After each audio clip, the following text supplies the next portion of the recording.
ಎಲ್ಲರಿಗೂ ನಮಸ್ಕಾರ. ಇಂದಿನ ಹಲೋ ಗೆಳೆಯರೆ ನೇರ ಫೋನ್ ಇನ್ ಕಾರ್ಯಕ್ರಮಕ್ಕೆ ತಮ್ಮೆಲ್ಲರಿಗೂ ಆತ್ಮೀಯವಾದ ಸ್ವಾಗತ. ಮಹಿಳೆ ಒಂದು ಉಡುಗೊರೆ, ಇದು ಮನುಸ್ಮೃತಿಯಲ್ಲಿ ಬರುವಂತಹ ವ್ಯಾಖ್ಯಾನ. ಮೊದಲಿಗೆ ತಂದೆಯಿಂದ ರಕ್ಷಿಸಲ್ಪಡ್ತಾಳೆ, ನಂತರ ಪತಿಯಿಂದ ರಕ್ಷಿಸಲ್ಪಡ್ತಾರೆ, ಅದಾದ ನಂತರ ಮಗನಿಂದ ರಕ್ಷಿಸಲ್ಪಡುವುದು ಮಹಿಳೆ ಅಂತ ಮನುಸ್ಮೃತಿಯಲ್ಲಿ ಹೇಳಲಾಗುತ್ತೆ. ಆದರೆ ಅಭಿವೃದ್ಧಿಯ ಹೆಸರಲ್ಲಿ ಸಾಕಷ್ಟು ಬದಲಾಯಿತು. ಮಹಿಳೆಯರಿಗೆ ಕಿರುಕುಳ, ಅತ್ಯಾಚಾರ ಎಷ್ಟೋ ಥರದಲ್ಲಿ, ಎಷ್ಟೋ ರೀತಿಯಲ್ಲಿ ಬರೀ ಒಂದೇ ಭಾಗಕ್ಕೆ ಸೀಮಿತವಾಗಿಲ್ಲ. ಪ್ರಪಂಚದಾದ್ಯಂತ ಇದನ್ನು ನೋಡ್ತಾ ಇದ್ದೀವಿ. ಮನೆಯಲ್ಲಿ ಕಿರುಕುಳ ಆದರೆ ಡೌರಿ ಹ್ಯಾರಸ್ಮೆಂಟ್ ಆಗಿರ್ಬೋದು ಅಥವಾ ಡೊಮೆಸ್ಟಿಕ್ ವೈಲೆನ್ಸ್ ಆಗಿರ್ಬೋದು, ಇದಕ್ಕೆ ಕಾನೂನುಗಳಿದೆ, ಇದೆಲ್ಲ ನಮಗೆ ಪರಿಚಯ ಇದೆ. ಆದರೆ ನಾವು ಸಾಕಷ್ಟು ಭಾಗ, ದಿನದ ಬಹುಭಾಗ ಕಳೆಯುವಂಥದ್ದು ಕೆಲಸದ ಜಾಗದಲ್ಲಿ ಅಥವಾ ಸ್ಥಳದಲ್ಲಿ ಯಾವುದಾದರೂ ಕಿರುಕುಳಕ್ಕೆ ಒಳಗಾದರೆ ಏನು ಮಾಡಬೇಕು, ಇದಕ್ಕೆ ಇರುವಂತಹ ಕಾಯ್ದೆ, ಈ ಎಲ್ಲ ವಿಚಾರದ ಬಗ್ಗೆ ಇವತ್ತು ಮಾತಾಡೋಣ. ಇವತ್ತು ನಮ್ಮ ಜೊತೆ ಇದ್ದಾರೆ ಹೈಕೋರ್ಟ್ ಅಡ್ವೊಕೇಟ್ ಅನುಪಮಾ ಹೆಗ್ಡೆ ಅವರು. ಬನ್ನಿ ಅವ್ರನ್ನ ಕಾರ್ಯಕ್ರಮಕ್ಕೆ ಸ್ವಾಗತಿಸೋಣ. ಮೇಡಮ್ ನಮಸ್ಕಾರ, ಕಾರ್ಯಕ್ರಮಕ್ಕೆ ಸ್ವಾಗತ. ನಮಸ್ಕಾರ. ಕರ್ನಾಟಕ ಸರ್ಕಾರ, ಭಾರತ ಸರ್ಕಾರವನ್ನು ಹೈಕೋರ್ಟ್ನಲ್ಲಿ ನೀವು ಪ್ರತಿನಿಧಿಸ್ತೀರಿ. ಹಾಗೆ ಸಾಕಷ್ಟು PSUs, ಸಾಕಷ್ಟು ಮನ್ನಣೆಯನ್ನು ಹೊಂದಿದ್ದೀರಿ. 25 ವರ್ಷಗಳ ಸತತ ಸೇವೆಯನ್ನು ಸಲ್ಲಿಸಿದ್ದೀರಿ ಈ ಸೆಕ್ಟರ್ಗೆ. ಇವತ್ತಿನ ಕಾರ್ಯಕ್ರಮದಲ್ಲಿ ಬಂದಿದ್ದಕ್ಕೆ ಧನ್ಯವಾದಗಳು, ಹಾಗೆ ಕಾರ್ಯಕ್ರಮಕ್ಕೆ ಸ್ವಾಗತ. ಮೊದಲನೇದಾಗಿ, ಮಹಿಳೆಯರು ಸಾಕಷ್ಟು ದಿನನಿತ್ಯ ಜೀವನದಲ್ಲಿ ಸಾಕಷ್ಟು ಚಾಲೆಂಜಸ್ನ ಎದುರಾಗತ್ತೆ. ಕಿರುಕುಳ, ಇವಾಗ ಕೆಲಸದ ಸ್ಥಳದಲ್ಲಿ ಕಿರುಕುಳ ಆದರೆ ಪಾಶ್ ಅನ್ನೋದನ್ನು ಕೇಳಿದ್ದೀವಿ. ಪಾಶ್ ಆ್ಯಕ್ಟ್ ಅಂದರೆ ಏನು, ಇದರ ಹಿನ್ನೆಲೆ ಏನು, ಯಾವಾಗ ಜಾರಿಗೆ ಬಂತು, ಇದರ ಬಗ್ಗೆ ಒಂದು ಚೂರು ತಿಳಿಸ್ಕೊಡ್ತೀರಾ? ಖಂಡಿತವಾಗಿ. ನೀವು ಹೇಳಿದ ಹಾಗೆ ಮನೆಯಲ್ಲಿ ಕಿರುಕುಳ ಆದರೆ ಡೊಮೆಸ್ಟಿಕ್ ವೈಲೆನ್ಸ್ ಆ್ಯಕ್ಟ್ ಇದೆ. ಹಾಗೆ ಹೊರಗಡೆಗೆ ಏನಾದರೂ ಕಿರುಕುಳ ಆದರೆ IPC ಕೆಳಗಡೆಗೆ, ಈಗ BNS ಕೆಳಗಡೆಗೆ ನಾವು ಕಂಪ್ಲೇಂಟ್ ಕೊಡ್ಬೋದು. ಡೌರಿ ಹ್ಯಾರಾಸ್ಮೆಂಟ್ ಕೇಸುಗಳು ಇದೆ.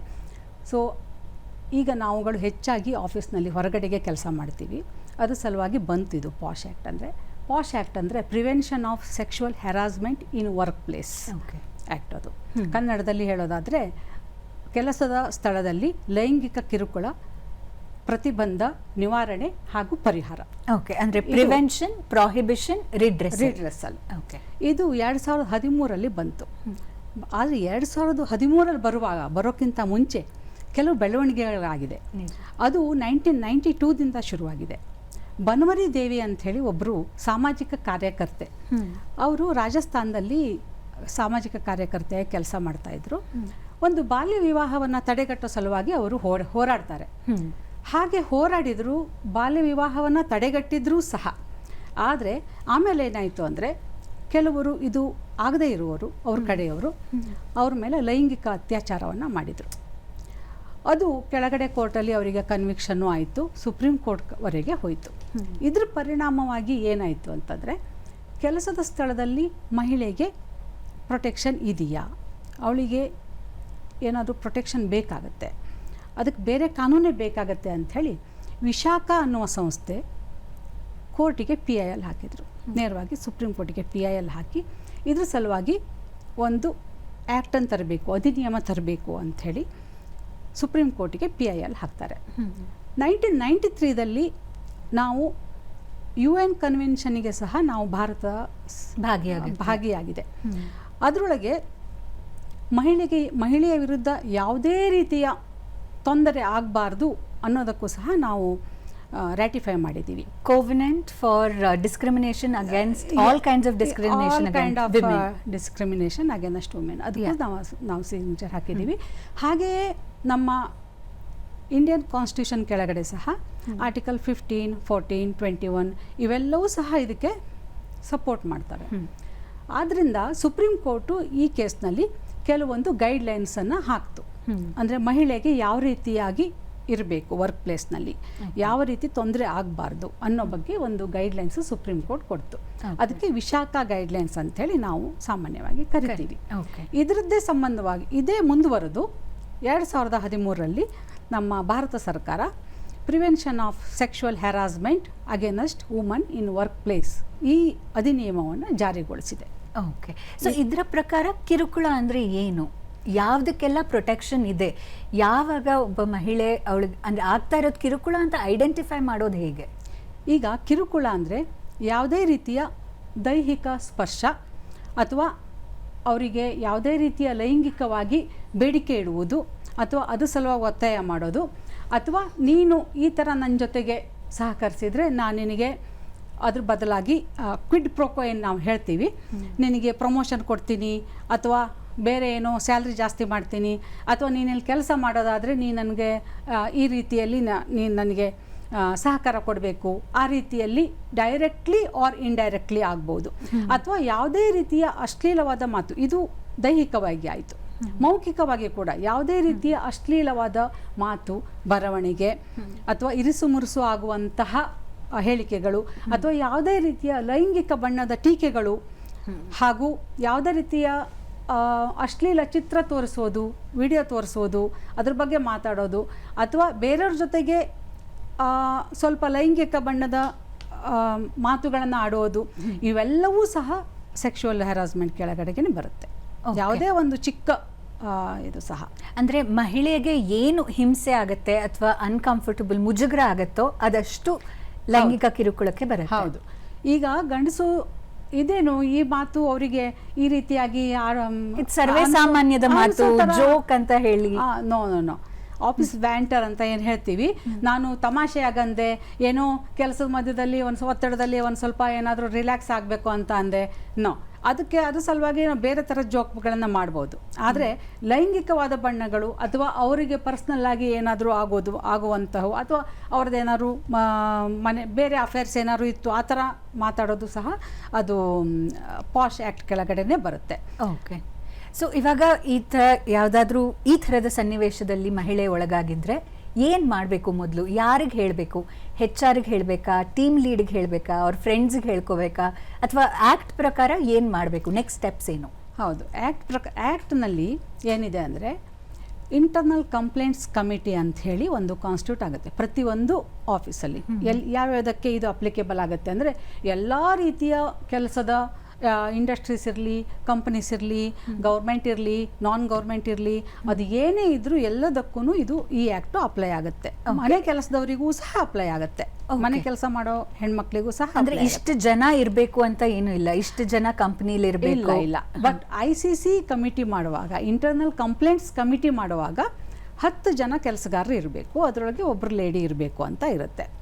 ಇಂಟರ್ನಲ್ ಕಂಪ್ಲೇಂಟ್ಸ್ ಕಮಿಟಿ ಮತ್ತು ಲೋಕಲ್ ಕಂಪ್ಲೇಂಟ್ಸ್ ಕಮಿಟಿ 2 ಥರ ಕಮಿಟಿ ಇದೆ. ಇಂಟರ್ನಲ್ ಕಂಪ್ಲೇಂಟ್ಸ್ ಕಮಿಟಿ 10 ಅಥವಾ 10ಕ್ಕಿಂತ ಜಾಸ್ತಿ ಕೆಲಸಗಾರರು ಇರುವಾಗ ಅದು ಇಂಟರ್ನಲ್ ಕಂಪ್ಲೇಂಟ್ಸ್ ಕಮಿಟಿ ಅದೇ ಆಫೀಸಲ್ಲಿ ಅದನ್ನು ಕಾನ್ಸ್ಟಿಟ್ಯೂಟ್ ಮಾಡಿರ್ತಾರೆ. ಅಲ್ಲಿ 4 ಜನ ಮೆಂಬರ್ಸು ಕಂಪಲ್ಸರಿ ಇರಬೇಕು. ಒಬ್ಬರು ಚೇರ್ಪರ್ಸನ್ನು ಅಂದರೆ ಪ್ರಿಸೈಡಿಂಗ್ ಆಫೀಸರ್ ಅಂತ ಅದೇ ಆಫೀಸಿನ ಯಾವುದೇ ಲೇಡಿ ಇರಬೇಕು, ಮತ್ತು 2 ಆಫೀಸಲ್ಲಿ ಕೆಲಸ ಮಾಡುವವರು ಇರ್ಬೋದು, ಮತ್ತು ಇನ್ನೊಬ್ಬರು ಹೊರಗಿನವರು ಇರಬೇಕು, ಎಕ್ಸ್ಟರ್ನಲ್ ಮೆಂಬರ್ ಅಂತ ನಾವೇನು ಹೇಳ್ತೀವಿ. ಅವರು ಯಾವುದೇ ಸಾಮಾಜಿಕ ಕಾರ್ಯಕರ್ತೆ ಆಗಿರ್ಬೋದು ಅಥವಾ ಲೀಗಲ್ ಬ್ಯಾಕ್ಗ್ರೌಂಡ್ ಅವ್ರು ಆಗಿರ್ಬೋದು, ಯಾರೇ ಇರ್ಬೋದು. ಮಿನಿಮಮ್ 4 ಇರಬೇಕು ಇಂಟರ್ನಲ್ ಕಂಪ್ಲೇಂಟ್ಸ್ ಕಮಿಟಿಯಲ್ಲಿ. ಸೊ ಆ ಇಂಟರ್ನಲ್ ಕಂಪ್ಲೇಂಟ್ಸ್ ಕಮಿಟಿಗೆ ಆಕೆ ಕಂಪ್ಲೇಂಟ್ ಲಾಡ್ಜ್ ಮಾಡಬೇಕಾಗತ್ತೆ. ಆಕೆಗೆ ಯಾವಾಗ ಅನಿಸ್ತು ಇದು ನನಗೆ ಕಿರುಕುಳ ಆಗ್ತಾ ಇದೆ, ನನಗೆ ಇರಿಸು ಮುರುಸು ಆಗ್ತಾ ಇದೆ, ಕೆಲಸ ಮಾಡುವಲ್ಲಿ ಪ್ರತಿಕೂಲವಾದ ವಾತಾವರಣ ಉಂಟಾಗ್ತಾ ಇದೆ, ನನಗೆ ಕಂಫರ್ಟೇಬಲ್ ಆಗ್ತಾ ಇಲ್ಲ ಕೆಲಸ ಮಾಡಲಿಕ್ಕೆ ಅಂತ ಅನಿಸ್ತಾ ತಕ್ಷಣ ಆಕೆ ಕಂಪ್ಲೇಂಟ್ ಮಾಡ್ಬೋದು. ಇದು ಸಾಕಷ್ಟು ಜನ ಭಯ ಏನಿರುತ್ತೆ ಅಂದರೆ ಸೀನಿಯರ್ ಆಗಿದ್ರೆ ಅಥವಾ ಅವ್ರ ಬಾಸ್ ಆಗಿದ್ರೆ ಸಾಮಾನ್ಯವಾಗಿ ಇದು ಪವರ್ ಇಂದ ಬರುವಂತಹ ಸಾಮಾನ್ಯವಾಗಿ ಅಂದ್ರೆ ಹೇಳಕ್ಕಾಗಲ್ಲ, ಬಟ್ ಆ ಥರ ಇದ್ದಾಗ ಅದಕ್ಕೆ ಕೂಡ ಆಕ್ಷನ್ ತಗೊಳ್ಳುವಂತಹ ಸಾಮರ್ಥ್ಯ ಇದೆಯಾ ICCಗೆ? ICC ಎಲ್ಲ ಸಾಮರ್ಥ್ಯನೂ ಇದೆ. ಅಂದರೆ ICC ಏನು ಮಾಡುತ್ತೆ ಅಂದರೆ ಈ ಕಂಪ್ಲೇಂಟು 30 ದಿನದೊಳಗೆ ಕೊಡಬೇಕಾಗತ್ತೆ. ಯಾರ ಮೇಲೆ ಕಿರುಕುಳ ಆಗಿದೆ ಅವರು 30 ದಿನದೊಳಗೆ ಇದು ಕಂಪ್ಲೇಂಟ್ ಕೊಟ್ಟವಾಗ ICC ಅದ್ರ ಬಗ್ಗೆ ಕಾಗ್ನಿಸೆನ್ಸ್ ತಗೊಳುತ್ತೆ. ಅಂದರೆ 7 ದಿನದೊಳಗೆ ಯಾರ ವಿರುದ್ಧ ಕಂಪ್ಲೇಂಟ್ ಆಗಿದೆಯೋ ಅವರಿಗೆ ಒಂದು ನೋಟಿಸ್ ಕಳಿಸುತ್ತೆ. ಆಮೇಲೆ 90 ದಿನದ ಒಳಗಡೆಗೆ ಈ ಎನ್ಕ್ವೈರಿಯನ್ನು ಮುಗಿಸ್ಬೇಕು ಅಂತ ಇದೆ. ಎನ್ಕ್ವೈರಿ ಮಾಡಿಬಿಟ್ಟು ICC ಇದರ ಅಭಿಪ್ರಾಯವನ್ನು ಮ್ಯಾನೇಜ್ಮೆಂಟಿಗೆ ಕೊಡುತ್ತೆ. ಮ್ಯಾನೇಜ್ಮೆಂಟು ಅವರದ್ದು ಏನು ಸರ್ವಿಸ್ ರೂಲ್ಸ್ ಇದೆ, ಕೆಲಸದ ಅಧಿನಿಯಮಗಳು ಏನಿದೆ ಅದ್ರ ಪ್ರಕಾರ ಆ್ಯಕ್ಷನ್ ತಗೊಳುತ್ತೆ. ಯಾವ ರೀತಿಯಾದ ಅಪರಾಧ ಆಗಿದೆ ಅನ್ನೋದು ಬೇಸಿಸ್ ಮೇಲೆ ಮ್ಯಾನೇಜ್ಮೆಂಟು ಅವ್ರ ಮೇಲೆ ಕ್ರಮ ಕೈಗೊಳ್ಳುತ್ತೆ. ಇವಾಗ ICC ಇದ್ದ ಕಡೆ ಅಂದರೆ ದೊಡ್ಡ ಸಂಸ್ಥೆಗಳಲ್ಲಿ ICC ಇರುತ್ತೆ, ಆದರೆ ಚಿಕ್ಕ ಸಂಸ್ಥೆ ಆಗಿರ್ಬೋದು, ಸ್ಟಾರ್ಟಪ್ ಆಗಿರ್ಬೋದು ಅಥವಾ ಮನೆ ಕೆಲಸದವರು ಅವರು ಯಾರಿಗೆ ಕಂಪ್ಲೇಂಟ್ ಲೋಕಲ್ ಕಂಪ್ಲೇಂಟ್ಸ್ ಕಮಿಟಿ ಅಂತ ಹೇಳಿದ್ನಲ್ಲ, ಅಂದರೆ ಪ್ರತಿಯೊಂದು ಜಿಲ್ಲೆಯಲ್ಲಿ ಒಂದು ಲೋಕಲ್ ಕಂಪ್ಲೇಂಟ್ಸ್ ಕಮಿಟಿ ಅಂತ ಹೇಳಿ ಇರುತ್ತೆ. ಇದು ಸರ್ಕಾರದಿಂದ ಕಾನ್ಸ್ಟಿಟ್ಯೂಟ್ ಆಗಿರೋದಿರುತ್ತೆ. ಅಲ್ಲಿ ಹೋಗಿ ಕಂಪ್ಲೇಂಟ್ ಕೊಡ್ಬೋದು. ಓಕೆ, ಕಂಪ್ಲೇಂಟ್ ಕೊಡಲಿಕ್ಕೆ ಯಾವುದಾದ್ರೂ ಎವಿಡೆನ್ಸ್ ಇರಬೇಕಾ? ಅವ್ರಿಗೆ ಯಾವ ಥರದಾದ್ರೂ ಪ್ರೂಫ್ ಇರಬೇಕಾ, ಅಥವಾ ಸುಮ್ಮನೆ ಹೋಗಿ ಹೇಳಿದ್ರೆ ಕೇಳ್ತಾರಾ? ಈ ಥರದ ಭಯ ಇದ್ದೇ ಇರುತ್ತೆ. ಖಂಡಿತ ಇರುತ್ತೆ. ಅದು ಎಲ್ಲದಕ್ಕೂ ಪ್ರೂಫ್ ಇರೋದಿಲ್ಲ. ಯಾಕಂದರೆ ಈ ಥರ ಸೆಕ್ಷುವಲ್ ಹ್ಯಾರಾಸ್ಮೆಂಟ್ ಮಾಡೋರು ಜನರಿಗೆ ಕಾಣೋ ಥರ ಮಾಡೋದಿಲ್ಲ, ಅಥವಾ ಅವರು ಇಬ್ಬರೇ ಇರುವಾಗಲೇ ಈ ಥರ ಎಲ್ಲ ನಡೀತಾ ಇರುತ್ತೆ. ಹೀಗಿರುವಾಗ ಯಾರ ಮೇಲೆ ಆಗ್ತಾ ಇರುತ್ತೆ ಆ ಲೇಡಿ, ಆ ಮಹಿಳೆ, ಅದ್ರ ಸಲುವಾಗಿ ಏನೇನು ಆಗುತ್ತೆ ಅದನ್ನೆಲ್ಲ ಪ್ರೂಫನ್ನು ಸೇರಿಸ್ಕೋಬೇಕಾಗತ್ತೆ. ಅಂದರೆ ಈಗ ಮೊಬೈಲ್ ಇರುತ್ತಲ್ಲ ನಮ್ಮ ಹತ್ರ, ಮೊಬೈಲಲ್ಲಿ ಏನಾದರೂ ರೆಕಾರ್ಡ್ ಮಾಡ್ಕೊಳ್ಳೋದು, ಆ ಥರ ಏನಾದರೂ ಮಾಡ್ಬೋದು. ಅಥವಾ ಆ ಸಂದರ್ಭದಲ್ಲಿ ಮೊದಲನೇದಾಗಿ ಏನು ನೋಡಬೇಕು ಅಂದರೆ ಯಾವ ದಿನಾಂಕ ಆಯಿತು, ಎಷ್ಟು ಗಂಟೆಗೆ ಆಯಿತು, ಅದನ್ನು ಸರಿಯಾಗಿ ನೆನ್ಪಿಟ್ಕೋಬೇಕು, ರೆಕಾರ್ಡ್ ಮಾಡ್ಕೋಬೇಕು. ಅಂದರೆ ಆ ಸಂದರ್ಭದಲ್ಲಿ ಅಲ್ಲಿ ಯಾರ್ಯಾರು ಇದ್ದರು ಅನ್ನೋದನ್ನು ಸಹ ಸರಿಯಾಗಿ ರೆಕಾರ್ಡ್ ಮಾಡ್ಕೋಬೇಕು. ಆಮೇಲೆ ಏನು ಹೇಳಿದ್ರು ಸ್ಪಷ್ಟವಾಗಿ, ಏನಾದರೂ ಹೇಳಿದ್ದಿದ್ರೆ, ಏನಾದರೂ ಮಾಡಿದಿದ್ರೆ ಅದು ಯಾವ ರೀತಿ ಇದೆಯೋ ಅದೇ ರೀತಿ ಇರಬೇಕು ಕಂಪ್ಲೇಂಟಲ್ಲಿ. ಅದನ್ನೆಲ್ಲ ಗಮನದಲ್ಲಿ ಇಟ್ಕೊಂಡು ಅದನ್ನು ಒಂದು ಕಡೆ ರೆಕಾರ್ಡ್ ಮಾಡ್ಕೋಬೇಕು. ಹೋಗಲಿ, ಫಸ್ಟ್ ಟೈಮ್ ಆಯಿತು, ಓಕೆ, ಈಗ ನಾವೇನು ಆ ಥರ ಆ್ಯಕ್ಷನ್ ತೊಗೊಳೋದು ಬೇಡ, ಏನೋ ತಮಾಷೆಗಂದಿರಬೇಕು ಅಂಥೇಳಿ ಬಿಟ್ವಿ ಅಂತ ಅಂದ್ಕೊಳ್ಳಿ. ಆ ಥರ ಬಿಡೋ ಅವಶ್ಯಕತೆ ಇಲ್ಲ. ಯಾವಾಗ ಆಯಿತು ಆವಾಗಲೇ ತಗೊಳ್ಬೇಕು ಆ ಆ್ಯಕ್ಷನನ್ನು. ಯಾಕಂದರೆ ಇದು ಬಿಟ್ಟರೆ ಅದು ಇನ್ನೂ ಎಗ್ರವೇಟ್ ಆಗ್ತಾ ಹೋಗುತ್ತೆ. ಅವ್ರಿಗೆ ಅನಿಸ್ಬೋದು, ಇವಳಿಗೆ ಓಕೆ ಅಲ್ವಾ, ಹಾಗಾದರೆ ನಾನಿನ್ನೂ ಸ್ವಲ್ಪ ಮುಂದುವರಿಬಹುದಲ್ಲ, ಆ ತರಹ ಒಂದು ವಿಚಾರ ಹುಟ್ಟೋ ಚಾನ್ಸಸ್ ಇರುತ್ತೆ. ಬಟ್ ನಿನ್ನೆ ಓಕೆ ಅಂತಂದ್ಲು, ಇವತ್ತು ಹೀಗೆ ಹೇಳ್ತಾಳಲ್ಲ, ನಾನು ಯಾವಾಗಲೂ ಅದೇ ಥರ ಜೋಕ್ ಮಾಡ್ತಾ ಇರ್ತೀನಿ ಅವಳ ಹತ್ರ, ಅಥವಾ ಯಾವುದೇ ರೀತಿಯ ಲೈಂಗಿಕವಾದ ಬೇಡಿಕೆಗೆ ಆಕೆ ಒಪ್ಕೊಂಡಿದ್ಲು, ನಿನ್ನೆ ಒಪ್ಕೊಂಡಿದ್ಲು, ಇವತ್ತು ಇಲ್ಲ ಅಂತ ಹೇಳ್ತಾಳೆ. ನೋ, ಇವತ್ತಿಲ್ಲ ಅಂತಂದರೆ ಇವತ್ತಿಲ್ಲ. ಅಥವಾ ಅವನ ಜೊತೆಗೆ ಅವಳು ಫ್ರೀ ಆಗಿರ್ತಾಳೆ, ಅವನ ಜೊತೆಗೆ ಹೋಗ್ತಾಳೆ, ನನ್ನ ಜೊತೆಗೇನು ಬರಲಿಕ್ಕೆ ಇಲ್ಲ. ಸ್ಪೆಸಿಫಿಕ್ ಆಗಿ ನಾನು ಇಲ್ಲ ಅಂತಂದರೆ no is a no. No is. ಹಾಗೆ ಪುರುಷರು ಈ ಥರ ಲೈಂಗಿಕ ಕಿರುಕುಳಕ್ಕೆ ತುತ್ತಾದರೆ ಅವರು ಕೂಡ ಈ ಅಧಿನಿಯಮದ ಕೆಳಗಡೆ ಕಂಪ್ಲೇಂಟ್ಸ್ ಕೊಡ್ಬೋದಾ? ಇಲ್ಲ, ಅನ್ಫಾರ್ಚುನೇಟ್ಲಿ ಇಲ್ಲ. ಇದು ಕೇವಲ ಹೆಣ್ಮಕ್ಳ ಸಲುವಾಗಿ ಮಾಡಿರೋದು, ಮಹಿಳೆಯರ ಸಲುವಾಗಿ ಮಾಡಿರೋದು. ಇದರಲ್ಲಿ ಪುರುಷರು ಇನ್ಕ್ಲೂಡ್ ಆಗೋದಿಲ್ಲ. ನಾನು ಕೆಲವು ಸಂಸ್ಥೆಗಳಲ್ಲಿ ICC ಕಮಿಟಿದು ಎಕ್ಸ್ಟರ್ನಲ್ ಮೆಂಬರ್ ಆಗಿದ್ದೀನಿ. ಅದರಲ್ಲಿ ಒಂದು ಕಂಪನಿಯಲ್ಲಿ ಬಂತು ಇದೇ ಥರ. ಓಕೆ, ಅಂದರೆ ಟ್ರಾನ್ಸ್ಜೆಂಡರ್ ಆರ್ ಗೇ ಇದ್ದರೆ ಅವ್ರಿಗೆ ಈ ಥರ ಕಿರುಕುಳ ಆದರೆ ಇದ್ರ ಕೆಳಗೆ ತರ್ಬೋದಾ ಅಂಥೇಳಿ. ಕೆಲವು ಕಂಪನಿಗಳು ಇದನ್ನು ಹಿಯರ್ ಮಾಡ್ತವೆ, ICCಗಳು. ಆದರೆ ಇದು ಕೇವಲ ವುಮನ್ನಿಗಷ್ಟೇ. ನನ್ನ ಅನಿಸಿಕೆ ಪ್ರಕಾರ ಇದರೊಳಗೆ ಒಂದು ಚೂರು ಅಮೆಂಡ್ಮೆಂಟ್ ಆಗಬೇಕಾಗಿದೆ ಈ ಆ್ಯಕ್ಟಲ್ಲಿ. ಯಾಕಂದರೆ ಪುರುಷರಿಗೆ ಅನ್ವಯ ಆಗೋದಿಲ್ಲ ಅಂದ್ರೂ ಟ್ರಾನ್ಸ್ಜೆಂಡರ್ ಆರ್ ಗೇ ಇದ್ದರೆ ಅವರಿಗೆ ಏನಾದರೂ ಕಿರುಕುಳ ಆದರೆ ಅದಕ್ಕೆ ಏನೂ ಪರಿಹಾರ ಇಲ್ಲ ಇದರಲ್ಲಿ, ಕೇವಲ ಮಹಿಳೆಯರಿಗೆ. ಓಕೆ. ಹಾಗೆ ವಾಟ್ಸ್ಆ್ಯಪ್ ಅಥವಾ ಸೋಷಿಯಲ್ ಮೀಡಿಯಾಲಿ ಫಾಲೋ ಮಾಡಿ ಕಿರುಕುಳ ಕೊಡುವಂಥದ್ದು, ಆಫೀಸ್ನಲ್ಲಿ ಏನೂ ಇಲ್ಲ, ಏನೂ ಮಾತಾಡ್ಸಲ್ಲ, ಯಾಕೆಂದರೆ ದೊಡ್ಡ ಟೀಮ್ ಇರುತ್ತೆ, ಸುಮ್ಮನೆ ಹೆಸರು ನೋಡ್ಕೊಂಡು ಮಾಡುವಂಥದ್ದು, ಈ ಥರದ ಸನ್ನಿವೇಶದಲ್ಲಿ ಇದು ಕೂಡ ಈ ಅಧಿನಿಯಮದ ಕೆಳಗಡೆ ಬರುತ್ತೆ. ಅಂದರೆ ಸೋಷಿಯಲ್ ಮೀಡಿಯಾದಲ್ಲಿ ಅಥವಾ ಅವ್ರಿಗೆ ವಾಟ್ಸಪ್ಪಲ್ಲಿ ಏನಾದರೂ ಲೈಂಗಿಕ ಬಣ್ಣದ ಇರುವಂತಹ ಏನಾದರೂ ಕಳಿಸೋದು, ಕಾಮೆಂಟ್ ಕಳಿಸೋದು, ಏನಾದರೂ ತೊಂದರೆ ಕೊಡೋದು, ಅಥವಾ ಬೇಡಿಕೆ ಇಡೋದು, ಅಥವಾ ಏನಾದರೂ ಅಶ್ಲೀಲವಾದ ಜೋಕ್ಗಳನ್ನು ಕಳಿಸೋದು, ಇವು ಸಹ ಇದ್ರ ಕೆಳಗಡೆನೆ ಬರುತ್ತೆ. ಮತ್ತು ವರ್ಕ್ ಫ್ರಮ್ ಹೋಮ್ ಮಾಡಿದರೂ ಸಹ ಅದು ಬರುತ್ತೆ. ಕೇವಲ ಆಫೀಸ್ ಒಂದೇ ಅಲ್ಲ, ಆಫೀಸ್ ಸಲುವಾಗಿ ನಾವು ಆಫೀಸ್ ಔಟಿಂಗ್ ಎಲ್ಲ ಹೋಗ್ತೀವಲ್ಲ, ಅಲ್ಲಿ ಸಹ ಇದು ಬರುತ್ತೆ.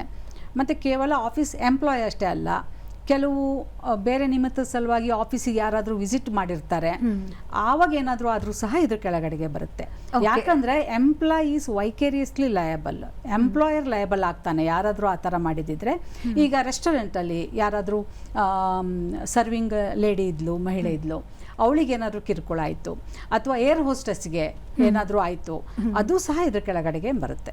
ಓಕೆ, ನನ್ನ ಮುಂದಿನ ಪ್ರಶ್ನೆ ಅದೇ ಇತ್ತು. ಇವಾಗ harassment against women at work place ಅಂದಾಗ ವರ್ಕ್ ಪ್ಲೇಸ್ ಡೆಫಿನೇಷನ್ ಏನಿರುತ್ತೆ? ನೀವೀಗಾಗಲೇ ಹೇಳಿದ್ರಿ, ವರ್ಕ್ ಫ್ರಮ್ ಹೋಮ್ ಮಾಡಿದ್ರು ಕೂಡ ಇವಾಗ ಬೇರೆ ಕಂಟ್ರಿಯಲ್ಲಿ ಇರ್ತಾರೆ ಎಂಪ್ಲಾಯರ್, ಇಲ್ಲಿ ವರ್ಕ್ ಫ್ರಮ್ ಹೋಮ್. ಇವಾಗ ಸಾಕಷ್ಟು ಜನ ಗಿಗ್ ವರ್ಕಿಂಗ್ ಮಾಡ್ತಾರೆ, ಅಂದರೆ ಫ್ರೀಲಾನ್ಸ್ ಮಾಡುವಂಥದ್ದು, ಅವ್ರಿಗೆ ಇದು ಹೇಗೆ ಅಪ್ಲೈ ಆಗುತ್ತೆ? ಅವರಿಗೂ ಯಾಕಂದರೆ ಎಂಪ್ಲಾಯರು ಎಂಪ್ಲಾಯಿ ರಿಲೇಷನ್ಶಿಪ್ ಏನಿದೆ ಅದು ಇರುತ್ತೆ, ಅದು ಎಲ್ಲಿಂದ ಕೆಲಸ ಮಾಡಿದ್ರು ಸಹ ಅದಿರುತ್ತೆ. ಮತ್ತು ಆಫೀಸ್ ಅಂತ ಏನು ಇರುತ್ತೆ, ಇಂಡಸ್ಟ್ರಿ ಇರಲಿ, ಯಾವುದೇ ಎಜುಕೇಷನ್ ಇನ್ಸ್ಟಿಟ್ಯೂಷನ್ ಇರಲಿ, ಅಥವಾ ಯಾವುದೇ government or non government organization ಇರಲಿ, ಎಲ್ಲ ಕಡೆಗೂ ಇದು ಅಪ್ಲೈ ಆಗುತ್ತೆ. ಓಕೆ. ಸೊ ಕಂಪ್ಲೇಂಟ್ ಕೊಟ್ಟ ನಂತರ 90 ದಿನದ ಒಳಗಡೆ ಎನ್ಕ್ವೈರಿ ಮಾಡಬೇಕು ಅಂತ ಹೇಳಿದ್ರಿ. ಅದಾದಮೇಲೆ ಮ್ಯಾನೇಜ್ಮೆಂಟಿಗೆ ರಿಪೋರ್ಟ್ ಹೋಗುತ್ತೆ. ಅದಾದ ನಂತರ ಪ್ರೂವ್ ಅಂದರೆ ಹೇಗೆ ಅದನ್ನು ಆ್ಯಕ್ಷನ್ ತಗೋತಾರ ಅಥವಾ ಯಾವ ರೀತಿ ಆಗುತ್ತೆ ಅದನ್ನು? ICC ಮ್ಯಾನೇಜ್ಮೆಂಟಿಗೆ ಇದು ಒಂದು ಕನ್ಕ್ಲೂಷನಿಗೆ ಬಂದ ತಕ್ಷಣ, ಇವರದ್ದು ರಿಪೋರ್ಟ್ ರೆಡಿ ಆದ ತಕ್ಷಣ ಮ್ಯಾನೇಜ್ಮೆಂಟಿಗೆ 10 ದಿನದೊಳಗೆ ರಿಪೋರ್ಟ್ ಕಳಿಸ್ಬೇಕು. ಮ್ಯಾನೇಜ್ಮೆಂಟು ಇವ್ರ ಮೇಲೆ ಆ್ಯಕ್ಷನ್ ತಗೊಳುತ್ತೆ, ಎಂಪ್ಲಾಯಿ ಮೇಲೆ. ಎಂಪ್ಲಾಯಿ ಈ ತೀರ್ಪಿಂದ ಅಗ್ರೀವ್ ಆಗಿದ್ದಿದ್ರೆ ಅವರು 90 ದಿನದಲ್ಲಿ ಅಪೀಲಿಗೆ ಹೋಗ್ಬೋದು, ಅಪೀಲ್ ಮಾಡ್ಬೋದು. ಮತ್ತು ಮಹಿಳೆ ಸಹ ಇದು ಸಾಕಾಗಿಲ್ಲ, ಇದು ಕಡಿಮೆ ಆಯಿತು ಪನಿಷ್ಮೆಂಟು ಅಂತ ಅನಿಸಿದ್ರೆ ಅವರು ಸಹ ಅಪೀಲ್ ಹೋಗ್ಬೋದು. ಹಾಗೆ ಒಂದು ಕರೆ ಇದೆ ಮೇಡಮ್, ಅದಾದ ನಂತರ ಪನಿಷ್ಮೆಂಟ್ ಬಗ್ಗೆ ಮಾತಾಡೋಣ. ಉಷಾ ಅವರು ಮೈಸೂರಿನಿಂದ ಕರೆ ಮಾಡಿದ್ದಾರೆ. ನಮಸ್ಕಾರ, ನಿಮ್ಮ ಪ್ರಶ್ನೆ ಕೇಳಿ. ನಮಸ್ಕಾರ ಮೇಡಮ್. ಇದನ್ನು ತುಂಬಾ ಚೆನ್ನಾಗಿ ವಿವರಣೆ ಕೊಡ್ತಾ ಇದ್ದೀರಾ. ಈಗ ಒಂದು ಸ್ತ್ರೀಗೆ ಅತ್ಯಾಚಾರ ಮಾಡಿ ಕೊಲೆ ಆಗೋಗಿರುತ್ತೆ, ಅವಾಗ ಸಾಕ್ಷಿ ಹೇಗೋ ಸಿಗುತ್ತೆ ಅನ್ಕೊಳ್ಳಿ.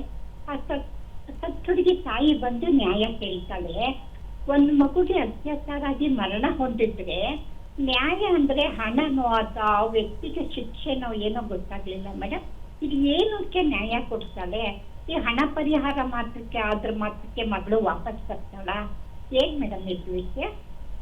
ನಮಸ್ಕಾರ ಉಷಾ ಅವರೇ. ನಿಮ್ಮದು ಪ್ರಶ್ನೆಯಲ್ಲಿ ಅವರು ಕೆಲಸ ಮಾಡುವ ಸ್ಥಳದಲ್ಲಿ ಆಗಿರುತ್ತಾ ಅಥವಾ ಕೆಲಸ ಮಾಡುವ ಸ್ಥಳದಿಂದ ಹೊರಗೆ ಆಗಿದೆಯಾ? ಹೊರಗಡೆ ಮಕ್ಕಳುಗಳೆಲ್ಲ ತಾಯಿ ತಂದೆಯರು ಕೆಲ್ಸಕ್ಕೆ ಹೋದಾಗ ಹೊರಭಾಗದಲ್ಲಿ ಆ ತರ ಇಲ್ಲ, ಇದು ಕೆಲಸದ ಸ್ಥಳದಲ್ಲಿ ಆಗಿರುವ ಲೈಂಗಿಕ ಕಿರುಕುಳಗಳಿಗೆ ಸಂಬಂಧಪಟ್ಟಿರುತ್ತೆ. ನೀವು ಹೇಳಿರೋದು ಕೆಲಸದ ಹೊರಗೆ ಆಗಿರೋದು. ಕೆಲಸದ ಹೊರಗೆ ಆದರೆ ಪೊಲೀಸ್ ಕಂಪ್ಲೇಂಟ್ ಆಗುತ್ತೆ ಮತ್ತು ಪೊಲೀಸು ಅದ್ರ ಬಗ್ಗೆ ಪಬ್ಲಿಕ್ ಪ್ರಾಸಿಕ್ಯೂಟ್ರು ಮತ್ತು ಕೋರ್ಟಲ್ಲಿ ಅದರದ್ದು ಟ್ರಯಲ್ ಆಗುತ್ತೆ, ಆಮೇಲೆ ತೀರ್ಪು ಬರುತ್ತೆ. ಅದರಲ್ಲಿ ಒಂದು ಹುಡುಗಿ ಸತ್ತರೆ ನ್ಯಾಯ ಅಂತ ಕೇಳ್ತಾರಲ್ಲ ಮೇಡಮ್, ನ್ಯಾಯ ಅಂದ್ರೆ ಹಣ ಪರಿಹಾರನ ಏನು ಮೇಡಮ್? ಇದು ಯಾರು ಅಪರಾಧ ಮಾಡಿರ್ತಾರೋ ಅವ್ರಿಗೆ ಶಿಕ್ಷೆ ಆಗುತ್ತೆ. ಮತ್ತೆ ಹುಡುಗಿ ಅಂದ್ರೆ ಮೈನರ್ ಆಗಿದ್ದಿದ್ರೆ ಅದು ಪಾಕ್ಸೋ ಆಕ್ಟ್ ಅಂತ ಇದೆ, ಪಾಕ್ಸೋ ಆಕ್ಟ್ ಕೆಳಗಡೆಗೆ ಬರುತ್ತೆ. ಅದರೊಳಗೆ ಹಣದ ಪರಿಹಾರನೂ ಸಹ ಪ್ರಾವಿಷನ್ ಮಾಡಿದ್ದಾರೆ ಗೌರ್ಮೆಂಟಿಂದ. ಆದರೆ ಈಗ ನಾವು ಮಾತಾಡ್ತಾ ಇರೋದು ಕೆಲಸದ ಸ್ಥಳದಲ್ಲಿ ಆಗಿರುವ ಲೈಂಗಿಕ ಕಿರುಕುಳದ ಬಗ್ಗೆ. ಕೆಲಸದ ಸ್ಥಳದಲ್ಲಿ ಲೈಂಗಿಕ ಕಿರುಕುಳಗಳಲ್ಲಿ ಮಹಿಳೆ ಅಂದರೆ ಆಕೆ 18 ವರ್ಷದ ಒಳಗಿನವಳು ಸಹ ಆಗಿರ್ಬೋದು. 18 ವರ್ಷದ ಒಳಗಡೆ ಆಗಿದ್ರೆ ಆಗ ICC ಗಮನಕ್ಕೆ ಬಂದರೆ, ಅಂದರೆ ಸ್ಕೂಲ್ನಲ್ಲಿ ಏನಾದರೂ ಆಗಿರೋ ಸಾಧ್ಯತೆಗಳು ಇರುತ್ತಲ್ಲ, ಅಥವಾ ಯಾರಾದರೂ ಮೈನರು ಹುಡುಗಿ ಅಲ್ಲಿ ಬಂದಿದ್ದಿದ್ರೆ, ಅವಳ ವಿರುದ್ಧ ಆಗಿದ್ದಿದ್ರೆ, ಆಗ ಪಾಕ್ಸೋ ಕೆಳಗಡೆಗೆ ಕಂಪ್ಲೇಂಟನ್ನು ICC ಪೊಲೀಸಿಗೆ ಕೊಡಲೇಬೇಕು. ಇಲ್ಲಿ ಒಳಗಡೆಗೆ ವಿಚಾರಣೆ ಹೊರತಾಗಿ, ಯಾಕಂದರೆ ಪಾಕ್ಸೋ ಕೆಳಗಡೆಗೆ ಈ ಥರ ಮೈನರ್ ಮೇಲೆ ಏನಾದರೂ ಅತ್ಯಾಚಾರ ಆಗಿದ್ದಿದ್ರೆ ಅದನ್ನು ಕಂಪ್ಲೇಂಟ್ ಕೊಟ್ಟಿಲ್ಲ ಅಂತಂದರೆ ಅದು ಸಹ ಅಪರಾಧ ಆಗುತ್ತೆ. ಓಕೆ. ಮತ್ತು ಇದು ಹಣದ್ದು ಪರಿಹಾರ ಅಂತ ಕೇಳಿದ್ರಲ್ಲ, ಅದು ವಿಷಯ ಬಂದಿದ್ದರಿಂದ ಒಳ್ಳೆಯದಾಯಿತು. ಫಸ್ಟ್ ಕಂಪ್ಲೇಂಟು ಕೊಟ್ಟ ತಕ್ಷಣ, ICCಗೆ ಕಂಪ್ಲೇಂಟ್ ಕೊಟ್ಟ ತಕ್ಷಣ ICC ಇಬ್ಬರನ್ನು ಕರೆಸ್ಬಿಟ್ಟು, ಅಂದರೆ ಎವಿಡೆನ್ಸ್ ಎಲ್ಲ ತೊಗೊಳೋಕ್ಕಿಂತ ಮುಂಚೆ ಕನ್ಸಿಲಿಯೇಷನ್ ಏನಾದರೂ ಆಗುತ್ತಾ ಅಂತ ನೋಡ್ತಾರೆ. ಸೊ ಇಬ್ಬರು ಒಪ್ಕೊಂಡ್ರೆ, ಪುರುಷ ಹಾಗೂ ಮಹಿಳೆ ಇಬ್ಬರೂ ಸಹ ಒಪ್ಕೊಂಡ್ರೆ ಕನ್ಸಿಲಿಯೇಷನ್ ಅಂತ ಮಾಡ್ತಾರೆ. ಆದರೆ ಕನ್ಸಿಲಿಯೇಷನ್ನಲ್ಲಿ ಹಣ ಪರಿಹಾರ ಇರೋದಿಲ್ಲ. ಅಂದರೆ ಆತ ಒಂದು ತಪ್ಪೊಪ್ಪಿಗೆ ಪತ್ರ ಕೊಟ್ಟಿರ್ಬೋದು, ನಂದು ಆ ಥರ ಇಂಟೆನ್ಷನ್ ಇರಲಿಲ್ಲ, ಇಂಟೆನ್ಷನ್ ಅಂತ ಬಂತಲ್ಲ ಇಲ್ಲಿ ಇಂಟೆನ್ಷನ್ಗಿಂತ ಇಂಪ್ಯಾಕ್ಟ್ ಮುಖ್ಯ ಆಗುತ್ತೆ. ಓಕೆ. ಪುರುಷ ಆ ರೀತಿಯ ಇಂಟೆನ್ಷನ್ ಇಟ್ಕೊಂಡು ಹೇಳಿಲ್ಲ ಅಂದ್ರೂ ಸಹ ಈ ಇಂಪ್ಯಾಕ್ಟು ಮಹಿಳೆ ಮೇಲೆ ಯಾವ ರೀತಿ ಆಗಿದೆ, ಆಕೆಗೆ ಇರುಸು ಬುರುಸು ಆಗಿದೆಯಾ ಅನ್ನೋದೇ ಮೇನ್ ಕ್ವಶನ್ ಬರುತ್ತೆ ಇಲ್ಲಿ. ಸೊ ಆ ಥರ ಇಂಟೆನ್ಷನ್ ಇರಲಿಲ್ಲ ನಂದು ಅಂತೇಳಿ ಒಂದು ತಪ್ಪೊಪ್ಪಿಗೆ ಪತ್ರ ಬರಿಬೋದು. ಆಗ ಮಹಿಳೆಗೂ ಸಹ ಕನ್ವಿನ್ಸ್ ಆಗಿ, ಓಕೆ ಸರಿ, ಹಾಗಾದರೆ ನಾನು ಕಂಪ್ಲೇಂಟನ್ನು ಮುಂದುವರಿಸೋದಿಲ್ಲ ಇದನ್ನು ಅಂಥೇಳಿ ಆಕೆನೂ ಸಹ ಕನ್ಸಿಲಿಯೇಷನಿಗೆ ಒಪ್ಕೋಬೋದು. ಆದರೆ ಯಾವಾಗ ಇದು ಸಿದ್ಧ ಆಯಿತು ಪ್ರಕರಣ, ಆಗ ಅವ್ರ ಮೇಲೆ ಕ್ರಮ ತಗೊಳ್ಳೋದೇನಿರುತ್ತಲ್ಲ, ಅದರಲ್ಲಿ ಆತನ ಸ್ಯಾಲರಿಯಿಂದ ಈಕೆಗೆ ಹಣ ಪರಿಹಾರವನ್ನು ಸಹ ಕೊಡಿಸುವಂತಹ ಅವಕಾಶ ಇದೆ ICCಗೆ. ಓಕೆ. ಹಾಗೆ ಇವಾಗ ಯಾರಿಗೋ ಮುಜುಗರ ಆಯಿತು, ಕಂಪ್ಲೇಂಟ್ ಕೊಡೋಕ್ಕೆ ಧೈರ್ಯ ಬರಲಿಲ್ಲ, ಬಟ್ ಫ್ರೆಂಡ್ ಹತ್ರ ಹೇಳ್ಕೊಂಡಿದ್ರು, ಅವರ ಬಿಟ್ಟು ಬೇರೆ ಯಾವ್ದಾದ್ರು, ಆ ಮಹಿಳೆ ಬಿಟ್ಟು ಬೇರೆ ಯಾರು ಫೈಲ್ ಮಾಡ್ಬೋದಾ, ಕಂಪ್ಲೇಂಟ್ ಕೊಡ್ಬೋದಾ? ಇಲ್ಲ ಇಲ್ಲ. ಓಕೆ. ಯಾವ ಮಹಿಳೆಗೆ ಇದರಿಂದ ಆಗಿದ್ದಾಳೆ, ಅಗ್ರೀಡ್ ವುಮನ್ ಅಂತಾನೆ ಸ್ಟಾರ್ಟ್ ಆಗುತ್ತೆ. ಓಕೆ. ಯಾವ ಮಹಿಳೆ ಮೇಲೆ ಆಗಿದೆಯೋ ಆಕೆನೇ ಕಂಪ್ಲೇಂಟ್ ಕೊಡಬೇಕಾಗತ್ತೆ, ಬೇರೆಯವ್ರು ಕೊಡ್ಲಿಕ್ಕಾಗಲ್ಲ. ಓಕೆ. ಹಾಗೆ ಏನು ಇವಾಗ ಇದಕ್ಕಿಂತ ಮುಂಚೆ ನೀವು ಹೇಳ್ತಾ ಇದ್ರಿ ಪೆನಾಲ್ಟೀಸ್ ಅಥವಾ ಪನಿಷ್ಮೆಂಟ್ ಅಂತ ಹೇಳ್ತಾ ಇದ್ರಿ. ಸೊ ಮ್ಯಾನೇಜ್ಮೆಂಟ್ ಅದನ್ನು ನೋಡಿಕೊಂಡು ಕನ್ಸಿಲಿಯೇಷನ್ ಆಗಲಿಲ್ಲ ಅಂದಾಗ ಆ್ಯಕ್ಷನ್ ತಗೊಳ್ಳೋ ಸ್ಥಿತಿಗೆ ಬರುತ್ತೆ. ಅದರದ್ದು ಪರಿಹಾರ ಕೊಟ್ಟಿದ್ದು ಮಹಿಳೆಗೆ ಸೂಕ್ತ ಅನ್ನಿಸ್ಲಿಲ್ಲ ಅಂದರೆ ಎಲ್ಲಿಗೆ ಗ್ರೀವೆನ್ಸ್ಗಳು ಅಂದರೆ ಅಪೀಲ್ ಎಲ್ಲಿ ಮಾಡಬೇಕು? ಅಪೀಲು ಆ್ಯಕ್ಚುಲಿ ಬೇರೆ ಬೇರೆ ಕಡೆ ಇದೆ. ಈಗ ಸೆಂಟ್ರಲ್ ಗೌರ್ಮೆಂಟ್ ಹಾಗೂ ಸ್ಟೇಟ್ ಗೌರ್ಮೆಂಟು ಇವರುಗಳಿಗೆ ಲೇಬರ್ ಕಮಿಷನರಿಗೆ ಅಪೀಲು ಪ್ರೊವಿಷನ್ ಇದೆ. ಓಕೆ. ಬೇರೆ ಎಲ್ಲ ಇದಾಗಿದ್ದಿದ್ರೆ ಸಿವಿಲ್ ಕೋರ್ಟಿಗೆ ಹೋಗಬೇಕಾಗುತ್ತೆ, ಡಿಸ್ಟ್ರಿಕ್ಟ್ ಕೋರ್ಟಿಗೆ ಹೋಗಬೇಕಾಗುತ್ತೆ. ಓಕೆ. ಸೊ ಇದು ಎಲ್ಲ ಸಂಸ್ಥೆಯಲ್ಲೂ ಫಾಲೋ ಮಾಡಬೇಕಾಗಿರುವಂತಹ ಕಡ್ಡಾಯವಾಗಿದೆ. ICC ಇಂಟರ್ನಲ್ ಕಂಪ್ಲೇಂಟ್ಸ್ ಕಮಿಟಿ ಅದನ್ನು ಕಾನ್ಸ್ಟಿಟ್ಯೂಟ್ ಮಾಡಲೇಬೇಕು. 10 ಅಥವಾ 10ಕ್ಕಿಂತ ಜಾಸ್ತಿ ವರ್ಕರ್ಸ್ ಇರುವಲ್ಲಿ, ಎಂಪ್ಲಾಯೀಸ್ ಇರುವಲ್ಲಿ ಇದನ್ನು ಕಾನ್ಸ್ಟಿಟ್ಯೂಟ್ ಮಾಡಲೇಬೇಕು. ಕಾನ್ಸ್ಟಿಟ್ಯೂಟ್ ಮಾಡಿಲ್ಲ ಅಂತಂದರೆ ಅದು ಎಂಪ್ಲಾಯರದು ರೆಸ್ಪಾನ್ಸಿಬಿಲಿಟಿ ಇರುತ್ತೆ. ಅವರಿಗೆ 50,000ವರೆಗೂ ಸಹ ದಂಡ ಹಾಕುವಂತಹ ಅವಕಾಶ ಸರ್ಕಾರಕ್ಕೆ ಇದೆ. ಓಕೆ. ಹಾಗಾದರೆ ಕೆಲಸ ಮಾಡುತ್ತಿರುವಂತಹ ಪ್ರತಿಯೊಬ್ಬ ಮಹಿಳೆಯೂ ಏನು ಗಮನದಲ್ಲಿ ಇಟ್ಕೋಬೇಕು? ಅಂದರೆ ಯಾವ್ದಾದ್ರು ಒಂದು ಕಂಪ್ನಿಲಿ ಕೆಲಸಕ್ಕೆ ಸೇರಿಕೊಂಡ್ರು ಅಂದರೆ ಏನೆಲ್ಲ ತಿಳ್ಕೊಂಡಿರಬೇಕು? ನಾನು ಇಲ್ಲಿ ಮಹಿಳೆ ಏನನ್ನು ಗಮನದಲ್ಲಿ ಇಟ್ಕೊಂಡಿರಬೇಕು ಅನ್ನೋದಕ್ಕಿಂತ ಪುರುಷ ಏನನ್ನು ಗಮನದಲ್ಲಿ ಇಟ್ಕೊಂಡಿರಬೇಕು ಅನ್ನೋದು ಅದಕ್ಕಿಂತ ಜಾಸ್ತಿ ಪ್ರಸ್ತುತವಾಗಿರುತ್ತೆ ಅಂತ ನನಗನ್ಸುತ್ತೆ. ಯಾಕಂದ್ರೆ ಮಹಿಳೆ ಯಾರಾದರೂ ಪುರುಷ ಹೀಗೆ ಹೇಳ್ತಾನ, ಹೀಗೆ ಹೇಳಿದರೆ ಏನು ಮಾಡಬೇಕು, ಅದ್ರ ಸಲುವಾಗಿ ತಲೆ ಕೆಡಿಸ್ಕೊಳ್ಳೋ ಅವಶ್ಯಕತೆ ಇಲ್ಲ. ಪುರುಷರು ನಾವು ಯಾವ ರೀತಿಯಾಗಿ ಮಾತಾಡಬಾರ್ದು, ಯಾವ ರೀತಿಯಾಗಿ ಮಾತಾಡಿದರೆ ಆಕೆಗೆ ಏನಾದರೂ ಇರುಸು ಮುರುಸು ಆಗಬಹುದಾ, ಅಥವಾ ಆಕೆಗೆ ಇದರಿಂದ ಕೆಲಸದಲ್ಲಿ ಪ್ರತಿಕೂಲವಾದ ವಾತಾವರಣ ಉಂಟಾಗಬಹುದಾ ಅಂತ ಪುರುಷ ಇದನ್ನು ಲಕ್ಷ್ಯದಲ್ಲಿ ಇಟ್ಕೊಳ್ಬೇಕು ಅಂತ ಹೇಳಲಿಕ್ಕೆ ಬಯಸ್ತೀನಿ. ಓಕೆ. ಸೊ ಅಂದರೆ ಮಹಿಳೆಯರು ಯಾರಿಗೆ ಕಂಪ್ಲೇಂಟ್ ಕೊಡಬೇಕು? ಇವಾಗ ಒಂದು ಇಂಟರ್ನಲ್ ಕಂಪ್ಲೇಂಟ್ಸ್ ಕಮಿಟಿ ಅಂದರೆ ಆ ಸ್ಟ್ರಕ್ಚರ್ನ ನೀವು ವಿವರಿಸಿದ್ರಿ. ಅದಕ್ಕಿಂತ ಮುಂಚೆ ಹೊಸ ಕೆಲಸಕ್ಕೆ ಸೇರಿಕೊಂಡಾಗ ಅವ್ರ ರೈಟ್ಸ್ ಏನು ಅನ್ನೋದನ್ನ ಅರ್ಥ ಮಾಡ್ಕೊಳ್ಳಿಕ್ಕೆ, ಹೊಸ ಕೆಲಸಕ್ಕೆ ಸೇರ್ಕೊಳ್ಳುವಾಗ ಪ್ರತಿಯೊಂದು ಎಸ್ಟಾಬ್ಲಿಷ್ಮೆಂಟಲ್ಲಿ ಬೋರ್ಡ್ ಹಾಕಿರಬೇಕು ಅಂತ ನಿಯಮ ಇದೆ. ಅಂದರೆ ಇಂಟರ್ನಲ್ ಕಂಪ್ಲೇಂಟ್ಸ್ ಕಮಿಟಿ ಇದೆ ಅಂತ ಹೇಳಿ ಎಲ್ಲ ಕಡೆಗೆ ಅವರು ಡಿಸ್ಪ್ಲೇ ಮಾಡಿರಬೇಕು ಕೆಲಸದ ಸ್ಥಳದಲ್ಲಿ. ಹಾಗೂ ಇಂಟರ್ನಲ್ ಕಂಪ್ಲೇಂಟ್ಸ್ ಕಮಿಟಿಯಲ್ಲಿ ಯಾರ್ಯಾರಿದ್ದಾರೆ ಅವ್ರದ್ದೆಲ್ಲರದ್ದು ಹೆಸರು, ಫೋನ್ ನಂಬರು, ಇಮೇಲ್ಗಳನ್ನು ಡಿಸ್ಪ್ಲೇ ಮಾಡಿರಬೇಕು. ಹಾಗೂ ಎಕ್ಸ್ಟರ್ನಲ್ ಮೆಂಬರ್ ಯಾರಿದ್ದಾರೆ ಅದನ್ನು ಸಹ ಡಿಸ್ಪ್ಲೇ ಮಾಡಿರ್ತಾರೆ. ಸೊ ಈ ಥರ ಏನಾದರೂ ಆಗಿರುವಾಗ, ಕೆಲಸದಲ್ಲಿ ಲೈಂಗಿಕ ಕಿರುಕುಳ ಆಗಿರುವಾಗ ಸಂತ್ರಸ್ತ ಮಹಿಳೆ ಎಕ್ಸ್ಟರ್ನಲ್ ಕಮಿಟಿ ಮೆಂಬರಿಗೂ ಸಹ, ಅಂದರೆ ಒಳಗಡೆಗೆ ಕಂಪ್ಲೇಂಟ್ ಕೊಡಲಿಕ್ಕೆ ಆಕೆಗೆ ಸ್ವಲ್ಪ ಭಯ ಇದೆ, ಏನೋ ಮುಜುಗರ ಇದೆ ಅಂತ ಅನಿಸಿದರೆ ಎಕ್ಸ್ಟರ್ನಲ್ ಕಮಿಟಿ ಮೆಂಬರ್ ಇರ್ತಾರಲ್ಲ ಅವರದ್ದು ಇಮೇಲ್ ಐಡಿಗೂ ಆಕೆ ಕಳಿಸ್ಬೋದು. ಇದು ಕಡ್ಡಾಯವಾಗಿ ಇಡಬೇಕು ಅಂತ ಇದೆ. ಮತ್ತು ICC ಪ್ರತಿ 3 ತಿಂಗಳಿಗೊಮ್ಮೆ ಒಂದು ಮೀಟಿಂಗ್ ಮಾಡಬೇಕು. ಆ ಮೀಟಿಂಗ್ನಲ್ಲಿ ಈ ಥರ ಏನಾದರೂ ಪ್ರಕರಣಗಳು ಆಗಿದೆಯಾ, ಹೇಗೆ ಆಗಿದೆ ಅಂತಂದರೆ ಅದ್ರ ಬಗ್ಗೆ ನಾವೇನು ಕ್ರಮ ತಗೊಂಡಿದ್ದೀವಿ ಅದ್ರ ಬಗ್ಗೆ ಚರ್ಚೆ ಆಗಬೇಕು. ಮತ್ತು ಎಲ್ಲರಿಗೂ ಅವೇರ್ನೆಸ್ ಪ್ರೋಗ್ರಾಮು ಆಗಿದೆಯೋ ಹೇಗೆ ಎಸ್ಟಾಬ್ಲಿಷ್ಮೆಂಟಲ್ಲಿ ಅದ್ರ ಬಗ್ಗೆನೂ ಸಹ ಚರ್ಚೆ ಮಾಡೋದು ನಡೆಯುತ್ತೆ. ಸೊ ಇದಿಷ್ಟು ಎಂಪ್ಲಾಯರ್ಸ್ನ ಜವಾಬ್ದಾರಿಯಾಗಿರುತ್ತೆ, ಕಾಣುವಂತಹ ಬೋರ್ಡ್ ಹಾಕೋದು, ಮೀಟಿಂಗ್ ಕಂಡಕ್ಟ್ ಮಾಡೋದು. ಓಕೆ. ಸೊ ಇವಾಗ ಮಹಿಳೆ ಅನಾನಮಸ್ ಆಗಿ ಕಂಪ್ಲೇಂಟ್ ಕೊಡ್ಬೋದಾ? ಇಲ್ಲ. ಓಕೆ. ಅನಾನಮಸ್ ಆಗಿ ಕಂಪ್ಲೇಂಟ್ ಕೊಟ್ಟಿದ್ರೆ ಅದು ಯಾರು ಕೊಟ್ಟಿದ್ದಾರೆ, ಯಾರ ಮೇಲೆ ಕೊಟ್ಟಿದ್ದಾರೆ ಅಂತ ಗೊತ್ತಾಗಬೇಕಲ್ಲ. ಯಾರು ಕೊಟ್ಟಿದ್ದಾರೆ, ಯಾರ ಮೇಲೆ ಕಂಪ್ಲೇಂಟ್ ಕೊಟ್ಟಿದ್ದಾರೆ, ಯಾವ ರೀತಿ ಇದೆ ಅದು, ಯಾವಾಗ, ಇವೆಲ್ಲವೂ ಮುಖ್ಯ ಆಗುತ್ತೆ. ಓಕೆ. ಸೊ ಇದಿಷ್ಟು ಮಾಹಿತಿ ಇಟ್ಕೊಂಡು ದೂರನ್ನ ಸಲ್ಲಿಸಬೇಕಾಗತ್ತೆ. ಹೌದು. ಓಕೆ. ಸೊ ಯಾವ ರೀತಿ ಪರಿಹಾರ? ಒಂದು, ಇವಾಗ ಅವ್ರನ್ನ ಕೆಲಸದಿಂದ ಬಿಟ್ಟು ಹೋಗಿಸ್ತಾ ಇದ್ದಾರೆ ಅಂದರೆ, ಇವಾಗ ಪುರುಷ ಮಾಡಿದಂತಹ ತಪ್ಪು ಪ್ರೂವ್ ಆಗಿ ಅವರ ಅಪರಾಧಿ ಅಂತ ಪ್ರೂವ್ ಆದಮೇಲೆ ಕೆಲಸದಿಂದ ತೆಗೆಯುವಂತಹ ಅವಕಾಶ ಕೂಡ ICCಗಿದೆ ಅಂತ ನೀವು ಹೇಳ್ತಿದ್ರಿ. ಅಂದರೆ ಮ್ಯಾನೇಜ್ಮೆಂಟ್ಗೆ ಇರುತ್ತೆ. ಸೊ ಹೇಳಿ. ICC ರೆಕಮೆಂಡ್ ಮಾಡುತ್ತೆ ಮ್ಯಾನೇಜ್ಮೆಂಟಿಗೆ, ಇವರಿಗೆ ಈ ಥರ ಶಿಕ್ಷೆ ಕೊಡ್ಬೋದು. ಅವರದ್ದು ಅಪರಾಧ ಎಷ್ಟು ಗ್ರೇವ್ ಆಗಿದೆ ಅನ್ನೋದ್ರ ಮೇಲೆ, ಎಷ್ಟು ಸೀರಿಯಸ್ ಆಗಿದೆ ಅನ್ನೋದ್ರ ಮೇಲೆ ಶಿಕ್ಷೆ ಏನು ಅಂತ ತೀರ್ಮಾನ ಆಗುತ್ತಲ್ವ. ಸೊ ತುಂಬ ಲೈಂಗಿಕವಾದ ಶೋಷಣೆ, ಕಿರುಕುಳ, ರೇಪೆ ಆಯಿತು, ಆ ಥರ ಏನಾದ್ರು ಆದರೆ ಆತನ ಕೆಲಸದಿಂದನೇ ತೆಗಿಲೇಬೇಕಾಗತ್ತೆ ಒಂದು. ಆಮೇಲೆ ಕೆಲವು ಅದಕ್ಕಿಂತ ಕೆಳಗಡೆದು ಇತ್ತು, ಅಂದರೆ ಲೈಂಗಿಕ ಬಣ್ಣವುಳ್ಳ ಮಾತಿತ್ತು, ಅಥವಾ ಬೇರೆ ಏನಾದರೂ ದೈಹಿಕ ದೇಹ ಸ್ಪರ್ಶ ಆ ಥರ ಎಲ್ಲ ಇತ್ತು ಅಂತಿದ್ರೆ ಅದಕ್ಕಿಂತ ಕೆಳಗಡೆ, ಅಂದರೆ 1 ಇಂಕ್ರಿಮೆಂಟ್ ಕಡಿಮೆ ಮಾಡೋದು, ಅಥವಾ ದಂಡ ಹಾಕೋದು, ಅಥವಾ ಪ್ರಮೋಷನ್ನು ಮಾಡೋದು, ಆ ಥರದ್ದು ಪನಿಷ್ಮೆಂಟ್ ಅಂತ ಕೊಡ್ಬೋದು. ಓಕೆ. ಹಾಗೆ ಈ ಎಲ್ಲ ಮಾಹಿತಿ HR ರೆಕಾರ್ಡ್ಸಲ್ಲಿ ಇರುತ್ತಾ? ಯಾಕೆಂದರೆ ಮಹಿಳೆಗೇನು ಭಯ ಇರ್ಬೋದು ಅಂದರೆ, ನಾನು ಕಂಪ್ಲೇಂಟ್ ಮಾಡಿದ್ರೆ ಅದು HR ರೆಕಾರ್ಡಲ್ಲಿದ್ದು ನಂಗೆ ಮುಂದೆ ಕೆಲಸ ಸಿಗಲಿಕ್ಕೆ ಕಷ್ಟ ಆಗ್ಬೋದು ಅನ್ನೋಂಥ. ಸುಪ್ರೀಂ ಕೋರ್ಟ್ ಜಜ್ಮೆಂಟಲ್ಲಿ ಹೇಳಿದೆ, ಯಾರು ಕಂಪ್ಲೇಂಟ್ ಮಾಡಿದ್ರು ICC ಅವರ ಹೆಸರನ್ನು ಗೋಪ್ಯವಾಗಿ ಇಡಬೇಕು ಅಂತ. ಹೆಸರನ್ನು ಗೋಪ್ಯವಾಗಿ ಇಡಬೇಕು, ಅಂದರೆ A ಅಂತ ಹೇಳಬೇಕು ಅಥವಾ X ಅಂತ ಹೇಳಬೇಕು, ಈ ಥರ ಹೆಸರನ್ನು ಗೋಪ್ಯವಾಗಿ ಇಡಬೇಕಾಗತ್ತೆ. ಓಕೆ.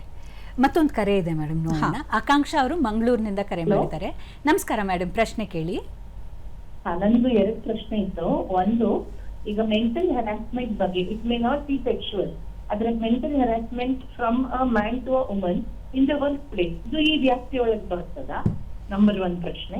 ಇನ್ನೊಂದು, ಈಗ NGOs ಇರ್ತಾವ, ನಮ್ಮ ಹೆಣ್ಮಕ್ಳ ವಸತಿ ಕೇಂದ್ರಗಳು, ಅಲ್ಲಿ ಅಂದ್ರೆ ಚಿಕ್ಕ ಮಕ್ಳು ಇರ್ತಾರೆ, ಈಗ ಮೇಜರ್ ಅಂದ 18 ವರ್ಷದೊಳಗೆ, ಅವರಿಗೂ ಇದು ವ್ಯಾಪ್ತಿಯೊಳಗೆ ಬರುತ್ತಾ ಪಾಶ್ ಅಂತ ಕೇಳಿದ್ರು. ನೀವು ಮಾನಸಿಕ ಕಿರುಕುಳ ಅಂತ ಹೇಳಿದ್ರಿ, ಯಾವ ರೀತಿಯ ಮಾನಸಿಕ ಕಿರುಕುಳ? ಈಗ ವರ್ಕ್ ಪ್ಲೇಸ್ ಅಲ್ಲಿ ಟಾರ್ಗೆಟ್ ಮಾಡೋದು, not giving due recognition to whatever because you are a woman. ಒಂದು ಹೆಣ್ಣು ಅಂತ ಒಂದು ಇದರಲ್ಲಿ ಇದಾಗುತ್ತೆ ಮೇಡಮ್, ಎಲ್ಲ ಕಡೆ ಆಗುತ್ತೆ, ನಿಮ್ಗೂ ಗೊತ್ತಿದೆ. ಹೌದು. ಸೊ ಇದು ಈ ವ್ಯಕ್ತಿಯೊಳಗೆ ಬರುತ್ತಾ ಅಂತ ಹೇಳಿ. ಲೈಂಗಿಕವಾಗಿ ಏನಾದರೂ ಅದರ ಜೊತೆಗೆ ಸೇರ್ಕೊಂಡಿರಬೇಕು. ಅಂದರೆ ಕಿರುಕುಳ ಕೊಡೋದು ಉದ್ದೇಶ ಆಕೆ ಲೈಂಗಿಕವಾಗಿ ಅವರಿಗೆ ಏನಾದರೂ ಸಹಕಾರ ಕೊಡಬೇಕು ಅನ್ನೋದ್ರ ಉದ್ದೇಶದಿಂದ ಕೂಡಿರಬೇಕು. ಆ ರೀತಿ ಏನಾದರೂ ಮಾನಸಿಕ ಕಿರುಕುಳ ಆಗಿದ್ದಿದ್ರೆ ಅದು ಇದ್ರ ಕೆಳಗಡೆಗೆ ಬರುತ್ತೆ. ಅದ್ರ ಬಿಟ್ಟು ಇದ್ರ ಜೊತೆಗೇನು ಲೈಂಗಿಕವಾದ ವಿಷಯ ಸೇರಿಲ್ಲ ಅಂತ ಅಂದರೆ ಅದು ಇದ್ರ ಕಡೆಗೆ ಬರೋದಿಲ್ಲ. ನಿಮ್ಮ ಮೊದಲನೇ ಪ್ರಶ್ನೆಗೆ ಉತ್ತರ ಇದು. ಎರಡನೇದು, ನೀವು ಕೇಳಿದ್ರಿ ಯಾವುದೇ ಏನು ಮಕ್ಕಳೆಲ್ಲ ಇರೋದು ಇನ್ಸ್ಟಿಟ್ಯೂಷನಲ್ಲಿ ಅಂತ ಕೇಳಿದ್ರೆ, NGOs ಅಲ್ಲಿ ಚಿಕ್ಕ ಮಕ್ಕಳನ್ನ ಇಟ್ಕೊಳ್ಳೋ NGOಗಳದು ನೀವು ಹೇಳೋದು? ಹೌದು, ಕರೆ ಕಟ್ ಆಗಿದೆ. ಬಟ್ ಅವ್ರು ಕೇಳಿದ್ದು ಚಿಕ್ಕ ಮಕ್ಕಳು 18 ವಯಸ್ಸಿನ ಒಳಗಿರುವಂತಹ ಮಕ್ಕಳು ಇದ್ದಾಗ ಇದು ಅನ್ವಯಿಸುತ್ತಾ? ಇಲ್ಲ, 18 ವರ್ಷದ ಕೆಳಗಿನ ಮಕ್ಕಳಿಗೆ ಪಾಕ್ಸೋ ಆ್ಯಕ್ಟು ಅದು ಇದಕ್ಕಿಂತ ಸೀರಿಯಸ್ ಆಗಿದೆ. ಅದರಲ್ಲಿ ಇದಕ್ಕಿಂತ ಜಾಸ್ತಿ ಶಿಕ್ಷೆಗಳಿದೆ. ನಾನು ಆಗಲೇ ಹೇಳಿದ್ನಲ್ಲ, ಯಾರಾದರೂ 18 ವರ್ಷದ ಒಳಗಿನ ಮಕ್ಕಳಿದ್ರೆ ಆಗ ICC ಇದಕ್ಕೆ ಪಾಕ್ಸೋ ಕೆಳಗಡೆಗೆ ಪೊಲೀಸಿಗೆ ಕಂಪ್ಲೇಂಟ್ ಕೊಡಲೇಬೇಕಾಗತ್ತೆ. ಇಲ್ಲಾಂದರೆ ಅವ್ರ ವಿರುದ್ಧನೇ ಕ್ರಮ ಜರುಗಿಸುವಂತಹ ಪ್ರೊವಿಷನ್ಗಳಿವೆ. ಈ NGOಗಳು ಸಹ ಅಲ್ಲಿ ಕೆಲಸ, ಅದು ವರ್ಕ್ ಪ್ಲೇಸ್ ಆಗಿರೋದ್ರಿಂದ ಅದು ಸಹ ಪಾಶ್ ಆ್ಯಕ್ಟ್ ಕೆಳಗಡೆನೇ ಬರುತ್ತೆ. ಅಲ್ಲಿ ಏನು NGOದಲ್ಲಿ ಕೆಲಸ ಮಾಡುವವರಿಗೆ ಸಹ ಮಹಿಳೆಯರಿಗೆ ಸಹ ಇದು ಅನ್ವಯ ಆಗುತ್ತೆ. ಆದರೆ ಮಕ್ಕಳಿಗೆ ಇದು ಅನ್ವಯ ಆಗಲ್ಲ. ಮಕ್ಕಳಿಗೆ ಅನ್ವಯ ಆಗುತ್ತೆ. ಆದ್ರೆ ನಾನು ಯಾಕೆ ಹೇಳ್ತಾ ಇದ್ದೀನಿ ಪಾಕ್ಸೋ ಅಂದರೆ, ಪಾಕ್ಸೋ ಇದಕ್ಕಿಂತ ಜಾಸ್ತಿ ಪನಿಷ್ಮೆಂಟು ಎಲ್ಲ ಅಲ್ಲಿ ಇರೋದ್ರಿಂದ ಇದು ಪಾಕ್ಸೋ ಕೆಳಗಡೆಗೆ ತಗೊಳ್ಳೋದೇ ಸೂಕ್ತ ಅನಿಸುತ್ತೆ. ಓಕೆ, ಸಾಕಷ್ಟು ಮಾತಾಡೋದು ಮತ್ತೆ ಇದೆ, ಪ್ರಶ್ನೆಗಳಿದೆ. ಒಂದು ಚಿಕ್ಕ ವಿರಾಮದ ನಂತರ ಮಾತುಕತೆ ಮುಂದುವರಿಸೋಣ. ಈಗೊಂದು ಚಿಕ್ಕ ವಿರಾಮ, ನಂತರ ಮಾತುಕತೆ ಮುಂದುವರಿಸೋಣ.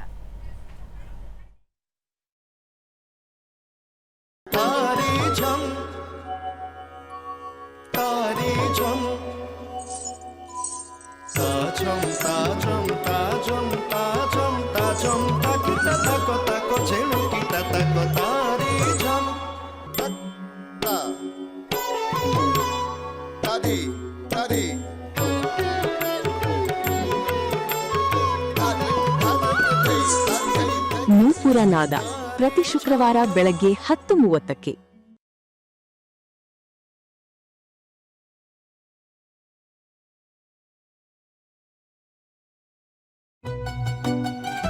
ಯಾವುದೇ ವಿಷಯ ಆಗಲಿ ನಾನು ಹಿಂದೆ ಮುಂದೆ ಮಾತಾಡೋದಕ್ಕೆ ಹೋಗೋದಿಲ್ಲ. ಒಂದ್ಸತಿ ವಿಡಿಯೋ ಕಾಲ್ ಮಾಡಿ ನೋಡಿ ಯಾವ್ದು ಬೇಕು ನಿಂಗೆ ಇಷ್ಟ ಆಗೋದು ಸೆಲೆಕ್ಟ್ ಮಾಡು. ಅದೇ ಎರಡೆಡೆ ಬೇಡ 4 ಹೇಳಿದೆಯಲ್ಲ ಅದು ಕೊಡಿ ಅಂತ ಕೇಳಿ. ಮೆಲ್ಲು ಸಿರೆ ಸವಿಗಾನ ಎದೆ ಚಲ್ಲನೆ ಹೂವಿನ ಬಾಣ. ಹಸಿರು, ಗುಲಾಬಿ, ಕೇಸರಿ, ಹಳದಿ. ಎಸ್, ಹಳದಿ ಇಟ್ಟಿದೀರಾ. ಪಾಪ ಗೆಲ್ಲಿ. ಇದೆಲ್ಲ ಮ್ಯಾಚ್ ಫಿಕ್ಸಿಂಗ್. ಅತ್ತೆ ಸೊಸೆ ಜಗಳದಲ್ಲಿ ಗಂಡ ಬಡವಾಗಬಾರ್ದು. ಅದು ಅಲ್ವಾ, ಹಂಗಿರ್ಬೇಕು. ಗಂಡ ತೀರ್ದಂಗಿರ್ಬೇಕು. ಸಂಜೆ ಹೊತ್ತಲ್ಲಿ ಹಿಂದೆ ಬಂದೋಳು ನೀ ತಾನೆ, ನಿನ್ನ ನೋಡಿ ನಕ್ಕೋನು ನಾನ್ ತಾನೆ.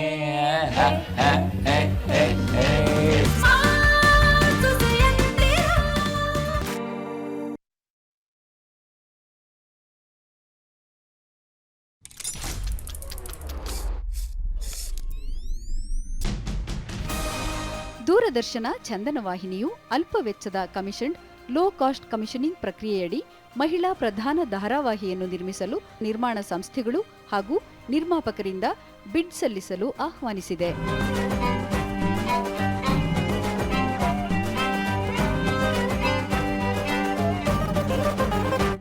ಬಿಡ್ ಪ್ರಕ್ರಿಯೆ ಶುಲ್ಕ 25,000 ರು ಪ್ಲಸ್ 18% GST. ಸಂದೇಹಗಳಿಗಾಗಿ ಪೂರ್ವಭಾವಿ ಸಭೆ 20/7/2026 ಬೆಳಗ್ಗೆ 11 ಗಂಟೆಗೆ. ಸ್ಥಳ ದೂರದರ್ಶನ ಕೇಂದ್ರ, ಬೆಂಗಳೂರು. ಪ್ರೀಬಿಡ್ ದಿನಾಂಕ 20/7/2026 ಮಧ್ಯಾಹ್ನ 3 ಗಂಟೆಗೆ. ಸ್ಥಳ ದೂರದರ್ಶನ ಕೇಂದ್ರ, ಬೆಂಗಳೂರು. ಬಿಡ್ ಸಲ್ಲಿಸಲು ಕೊನೆಯ ದಿನಾಂಕ 5/8/2026. ಅರ್ಜಿ ನಮೂನೆ ಮತ್ತು ವಿವರಗಳು www.prasarбharati.gov.in/NIPP/ ನಲ್ಲಿ ಹೆಚ್ಚಿನ ಮಾಹಿತಿಗೆ ಸಂಪರ್ಕಿಸಿ ddkbngcs@gmail.com. ದೂರವಾಣಿ ಸಂಖ್ಯೆ 6366860264.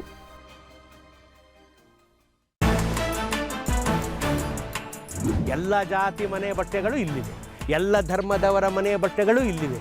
ವಿಶಾಲವಾದಂಥ ಧೋಬಿ ಗಾರ್ಡನ್ ನಾನು ಕರ್ಕೊಂಡ್ಬಂದಿದ್ದೀನಿ.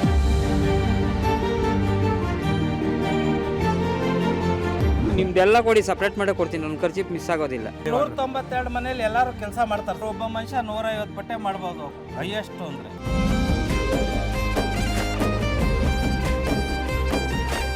ನೀವು ಇದು ತಗೊಂಬರೋದು ನಾವೇ. ಗಾಡಿ ಇಲ್ಲ ಅಂದ್ರೆ ನಮ್ದು ವಾಹನಗಳೆಲ್ಲ ಇತ್ತಲ್ಲ ಕಪ್ಪೆಗಳ ಮೇಲೆ. ಸೋಪು ಉಜ್ಜಿ ಕೈಯೆಲ್ಲ ಸೂಪ್ ಬಂದ್ಬಿಡಲ್ವಾ? ರೂಢಿ ಆಗ್ಬಿಟ್ಟದೆ, ಸ್ವಲ್ಪ ಊರು ಬರ್ತವೆ, ನೋಡ್ಕೊಂಡು ಇದು ಮಾಡ್ಕೋಬೇಕು ಅಷ್ಟೇ ನಾವು.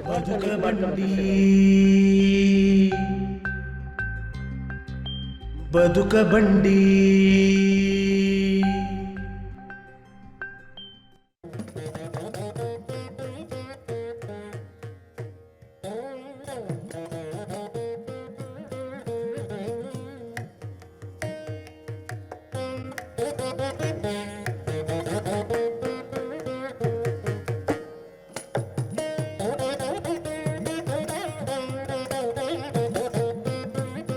ಆಕಾಶವಾಣಿಗೆ 90 ತುಂಬಿದ ಸಂದರ್ಭದಲ್ಲಿ ಆಕಾಶವಾಣಿ ಅನ್ನುವಂಥ ಹೆಸರನ್ನ ಕೊಟ್ಟಂತ ಹಿರಿಮೆ ನಮ್ಮ ಕನ್ನಡ ನಾಡಿನದ್ದು ಅನ್ನುವಂಥದ್ದು ಬಹಳ ನಮಗೆಲ್ಲರಿಗೂ ಹೆಮ್ಮೆ.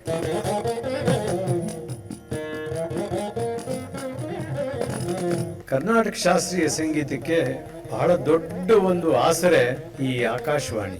ಭಾರತದ ಸಂಗೀತ ಕ್ಷೇತ್ರದಲ್ಲಿ ಬೆಂಗಳೂರಿನ ಸಂಗೀತ ಕಲಾವಿದರ ಹೆಸರುಗಳು ಚಲಾವಣೆಗೆ ಬರೋಕೆ ಇಲ್ಲಿನ ಆಕಾಶವಾಣಿಯ ಕೊಡುಗೆ ದೊಡ್ಡ ಪ್ರಮಾಣದ್ದು.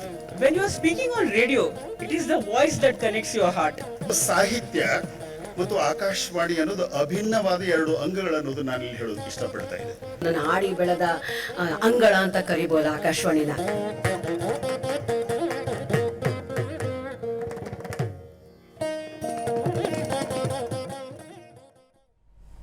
ಹಲೋ ಗೆಳೆಯರೇ, ನೇರ ಫೋನ್ ಇನ್ ಕಾರ್ಯಕ್ರಮಕ್ಕೆ ಮತ್ತೊಮ್ಮೆ ಸ್ವಾಗತ. ಇವತ್ತು ನಮ್ಮ ಜೊತೆ ಇದ್ದಾರೆ ಶ್ರೀಮತಿ ಅನುಪಮಾ ಹೆಗ್ಡೆ ಅವರು, ಹೈಕೋರ್ಟ್ ಅಡ್ವೊಕೇಟ್. ಅವ್ರ ಜೊತೆ ಪಾಶ್ ಆ್ಯಕ್ಟ್ ವಿಷಯದ ಬಗ್ಗೆ ಮಾತಾಡ್ತಾ ಇದ್ವಿ.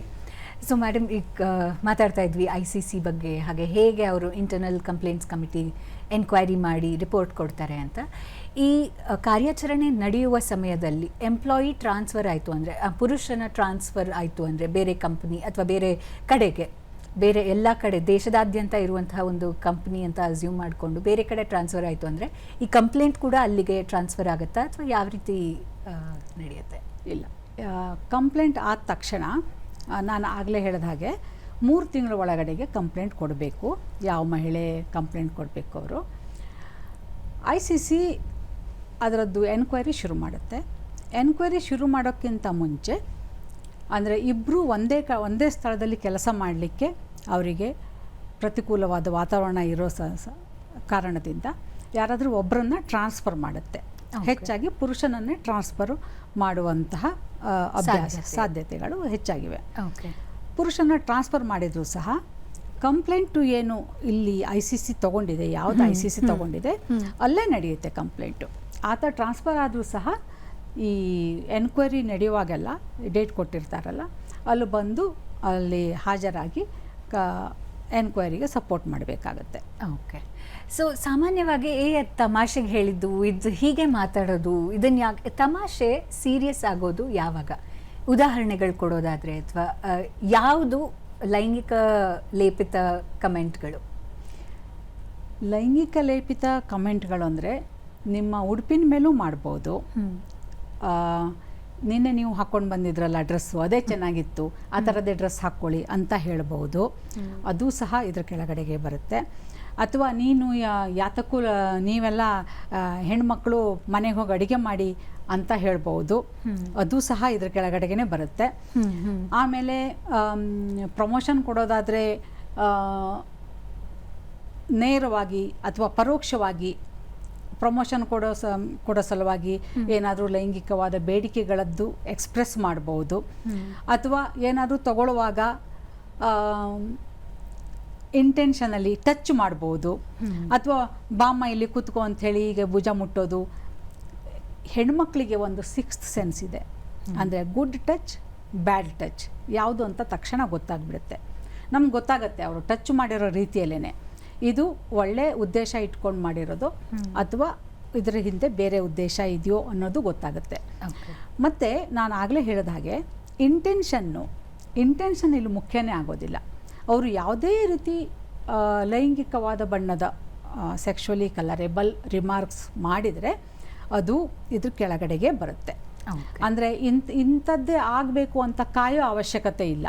ಯಾವುದೇ ಒಂದು ಚಿಕ್ಕ ಘಟನೆ ಇದ್ರೂ ಸಹ ಆಕೆ ICCಗೆ ಕಂಪ್ಲೇಂಟ್ ಮಾಡ್ಬೋದು. ಓಕೆ, ಮತ್ತೊಂದು ಕರೆ ಇದೆ ನೋಡೋಣ. ಬಾಬುರಾವ್ ಕುಲಕರ್ಣಿ ಅವರು ಕರೆ ಮಾಡಿದ್ದಾರೆ. ನಮಸ್ಕಾರ, ನಿಮ್ಮ ಪ್ರಶ್ನೆ ಕೇಳಿ. ಹಲೋ, ನಮಸ್ಕಾರ. ನಮಸ್ಕಾರ ಸರ್. ಈಗ ಕೇಳಿ ಸರ್, ಕೇಳಿಸ್ತಾ ಇದೆ, ನಿಮ್ಮ ಪ್ರಶ್ನೆ ಕೇಳಿ. ಈಗ ಮಹಿಳೆಯರು ಏನು ಕಾರ್ಯ ಮಾಡ್ತಾ ಇರ್ತಾರೆ, ಆ ಸ್ಥಳದಲ್ಲಿ ಆಗುತ್ತಿರುವಂತಹ ದೌರ್ಜನ್ಯಗಳು ಕಡಿಮೆ ಆಗಿದೆ ಅನಿಸುತ್ತೆ ಹೇಳಿ. ನಿಮ್ಮ ಪ್ರಶ್ನೆ ಏನು? ಕಡಿಮೆ ಆಗಿದೆಯಾ ಅಂತನಾ? ಅಲ್ಲ, ನಿಮಗೆ ಹೇಗೆ ಅನಿಸ್ತಾ ಇದೆ? ಕಡಿಮೆ ಆಗಿದೆ ಅಂತ ಅನಿಸ್ತಾ ಇದೆ, ಜಾಸ್ತಿ ಆಗಿದೆ ಅಂತ ಅನಿಸ್ತಾ ಇದೆ? ಓಕೆ, ಇಲ್ಲ, ಖಂಡಿತ ಕಡಿಮೆ ಆಗಿದೆ. ಈ ಆ್ಯಕ್ಟ್ ಬಂದ ಮೇಲೆ 2013ರಿಂದ ಈ ತರಹದ ದೌರ್ಜನ್ಯಗಳು ಅಥವಾ ಆ ಥರದ ಮಾತುಗಳು ತುಂಬ ಕಡಿಮೆ ಆಗಿದೆ. ಯಾಕೆಂದರೆ ಪುರುಷರಿಗೂ ಸಹ ಭಯ ಇದ್ದೇ ಇರುತ್ತೆ ಸ್ವಾಭಾವಿಕವಾಗಿ. ನಾವೇನಾದರೂ ಹೆಚ್ಚು ಕಡಿಮೆ ಮಾತಾಡಿದರೆ ನಮ್ಮ ಕರಿಯರ್ ಮೇಲೆ ಅಫೆಕ್ಟ್ ಆಗುತ್ತೆ. ಈ ಮಹಿಳೆ ಹೋಗಿ ಕಂಪ್ಲೇಂಟ್ ಕೊಡ್ಬೋದು, ನಮಗೆ ಬೇರೆ ಕಡೆ ಎಲ್ಲರೂ ಟ್ರಾನ್ಸ್ಫರ್ ಆಗ್ಬೋದು. ಯಾಕಂದರೆ ಎನ್ಕ್ವೈರಿ ಪೆಂಡಿಂಗ್ ಇರುವಾಗ ಟ್ರಾನ್ಸ್ಫರ್ ಮಾಡುವಂತಹ ಪ್ರೊವಿಷನ್ ಇರೋದ್ರಿಂದ ಅವ್ರಿಗೆ ಬೇರೆ ಕಡೆ ಟ್ರಾನ್ಸ್ಫರ್ ಆಗ್ಬೋದು. ಅವ್ರ ಫ್ಯಾಮಿಲಿ ಲೈಫ್ ಅಫೆಕ್ಟ್ ಆಗುತ್ತೆ. ಮತ್ತು ಇದು ಹೊರಗಡೆ ಬಂದರೆ ಅವ್ರ ಫ್ಯಾಮಿಲಿಗೆಲ್ಲ ಗೊತ್ತಾದರೆ ಅವರ ಇಮೇಜು ಸಹ ಕೆಳಗೆ ಬರುತ್ತೆ ಅನ್ನುವಂತಹ ಭಯಗಳು ಸಹ ಇರುತ್ತೆ ಗಂಡಸರಿಗೆ. ಸೊ ಆ ಥರದ ಸ್ವಭಾವ ಇರುವಂತಹ ಗಂಡಸರು ಸಹ ಈ ರೀತಿಯ ಮಾತುಗಳು ಆಡೋದು ಸಹ ತುಂಬ ಕಡಿಮೆ ಆಗಿದೆ. ಓಕೆ, ಹಾಗೆ ಈ ಪುರುಷರು ಈ ಥರದ್ದು ಯಾವುದನ್ನಾರು ವಿಟ್ನೆಸ್ ಮಾಡಿದ್ರೆ ಮತ್ತೊಬ್ಬ ಪುರುಷ ಹೆಣ್ಮಗು ಮೇಲೆ ಮಾಡ್ತಿರೋದು, ಅವ್ರು ಸಾಕ್ಷಿ ಕೊಡ್ತೀವಿ ಅಂತ ಮುಂದೆ ಬರ್ಬೋದಾ? ಅರ್ಥ ಆಗಲಿಲ್ಲ. ಇವಾಗ ಏನೋ ಒಂದು ಇನ್ಸಿಡೆಂಟ್ ಆಗುತ್ತೆ, ಒಂದು ಮೇಲ್ ಕೊಲೀಗ್ ಅದು ತಪ್ಪು ಅಂತ ಅವ್ರಿಗೆ ಅರ್ಥ ಆಗುತ್ತೆ. ಸೊ ಅವ್ರ ಮುಂದೆ ಬಂದು ನಾನು ಸಾಕ್ಷಿ ಕೊಡ್ತೀನಿ ಅಂತ ಹೇಳಿದ್ರೆ, ಕಂಪ್ಲೇಂಟ್ ಕೊಟ್ಟಿಲ್ಲ ಅಂದ್ರೆ ಸುಮೋಟೋ ತಗೊಳ್ಳುವಂತಹ ಅಧಿಕಾರ ಇದೆ? ಸುಮೋಟೋ ತಗೊಳ್ಳುವಂತಹ ಪ್ರೊವಿಷನ್ ಇದರೊಳಗೆ ಇಲ್ಲ. ಓಕೆ, ಈಗ ಯಾವುದಾದ್ರೂ ಪುರುಷ ಎಂಪ್ಲಾಯಿ ಕೆಲಸದ ಸ್ಥಳದಲ್ಲಿ ಯಾವುದಾದ್ರೂ ಮಹಿಳೆಯ ಮೇಲೆ ಲೈಂಗಿಕವಾಗಿ ಕಿರುಕುಳ ಆಗ್ತಾ ಇದೆ ಅಂತ ಅನಿಸಿದವಾಗ ಆತ ಆಕೆಗೆ ಹೇಳ್ಬೋದು, ಈ ಥರ ICC ಇದೆ, ನೀವು ಅದಕ್ಕೆ ಕಂಪ್ಲೇಂಟ್ ಕೊಡಿ, ಅದಕ್ಕೆ ನಾನು ಬಂದು ನಿಮ್ಗೆ ಸಾಕ್ಷಿ ಹೇಳ್ತೀನಿ, ನೀವು ಹೆದರಬೇಕಾಗಿಲ್ಲ ಅನ್ನುವ ಧೈರ್ಯವನ್ನು ಕೊಡ್ಬೋದು. ಇದು ಒಂದು ಒಳ್ಳೆ ಅನುಕೂಲಕರ ವಾತಾವರಣವನ್ನು ಕ್ರಿಯೇಟ್ ಮಾಡುತ್ತೆ. ಯಾವಾಗ ಪುರುಷನೂ ಸಹ ಆಕೆಗೆ ಸಪೋರ್ಟಾಗಿ ನಿಲ್ತಾನೆ ಅಂತ ಮಹಿಳೆಗೆ ಗೊತ್ತಾಗುತ್ತೋ, ಇನ್ನೊಬ್ಬ ಪುರುಷ ಆ ಥರ ಮಾಡಿದವಾಗ ಇನ್ನು ಈ ಪುರುಷ ನಿಂತಿದ್ದಾನೆ ಅಂತ ಆಕೆಗೆ ಮನವರಿಕೆ ಆಗುತ್ತೋ, ಆಕೆಗೂ ಸಹ ಧೈರ್ಯ ಬರುತ್ತೆ ಮತ್ತು ಕಂಪ್ಲೇಂಟ್ ಕೊಡಲಿಕ್ಕೆ ಆಕೆಗೆ ಅನುಕೂಲ ಆಗ್ಬೋದು. ಆ ಪುರುಷ ಸಹ ಹೋಗಿ ಅದರ ಆ ವಿಷಯದಲ್ಲಿ ಎವಿಡೆನ್ಸನ್ನು ಕೊಡ್ಬೋದು. ಓಕೆ.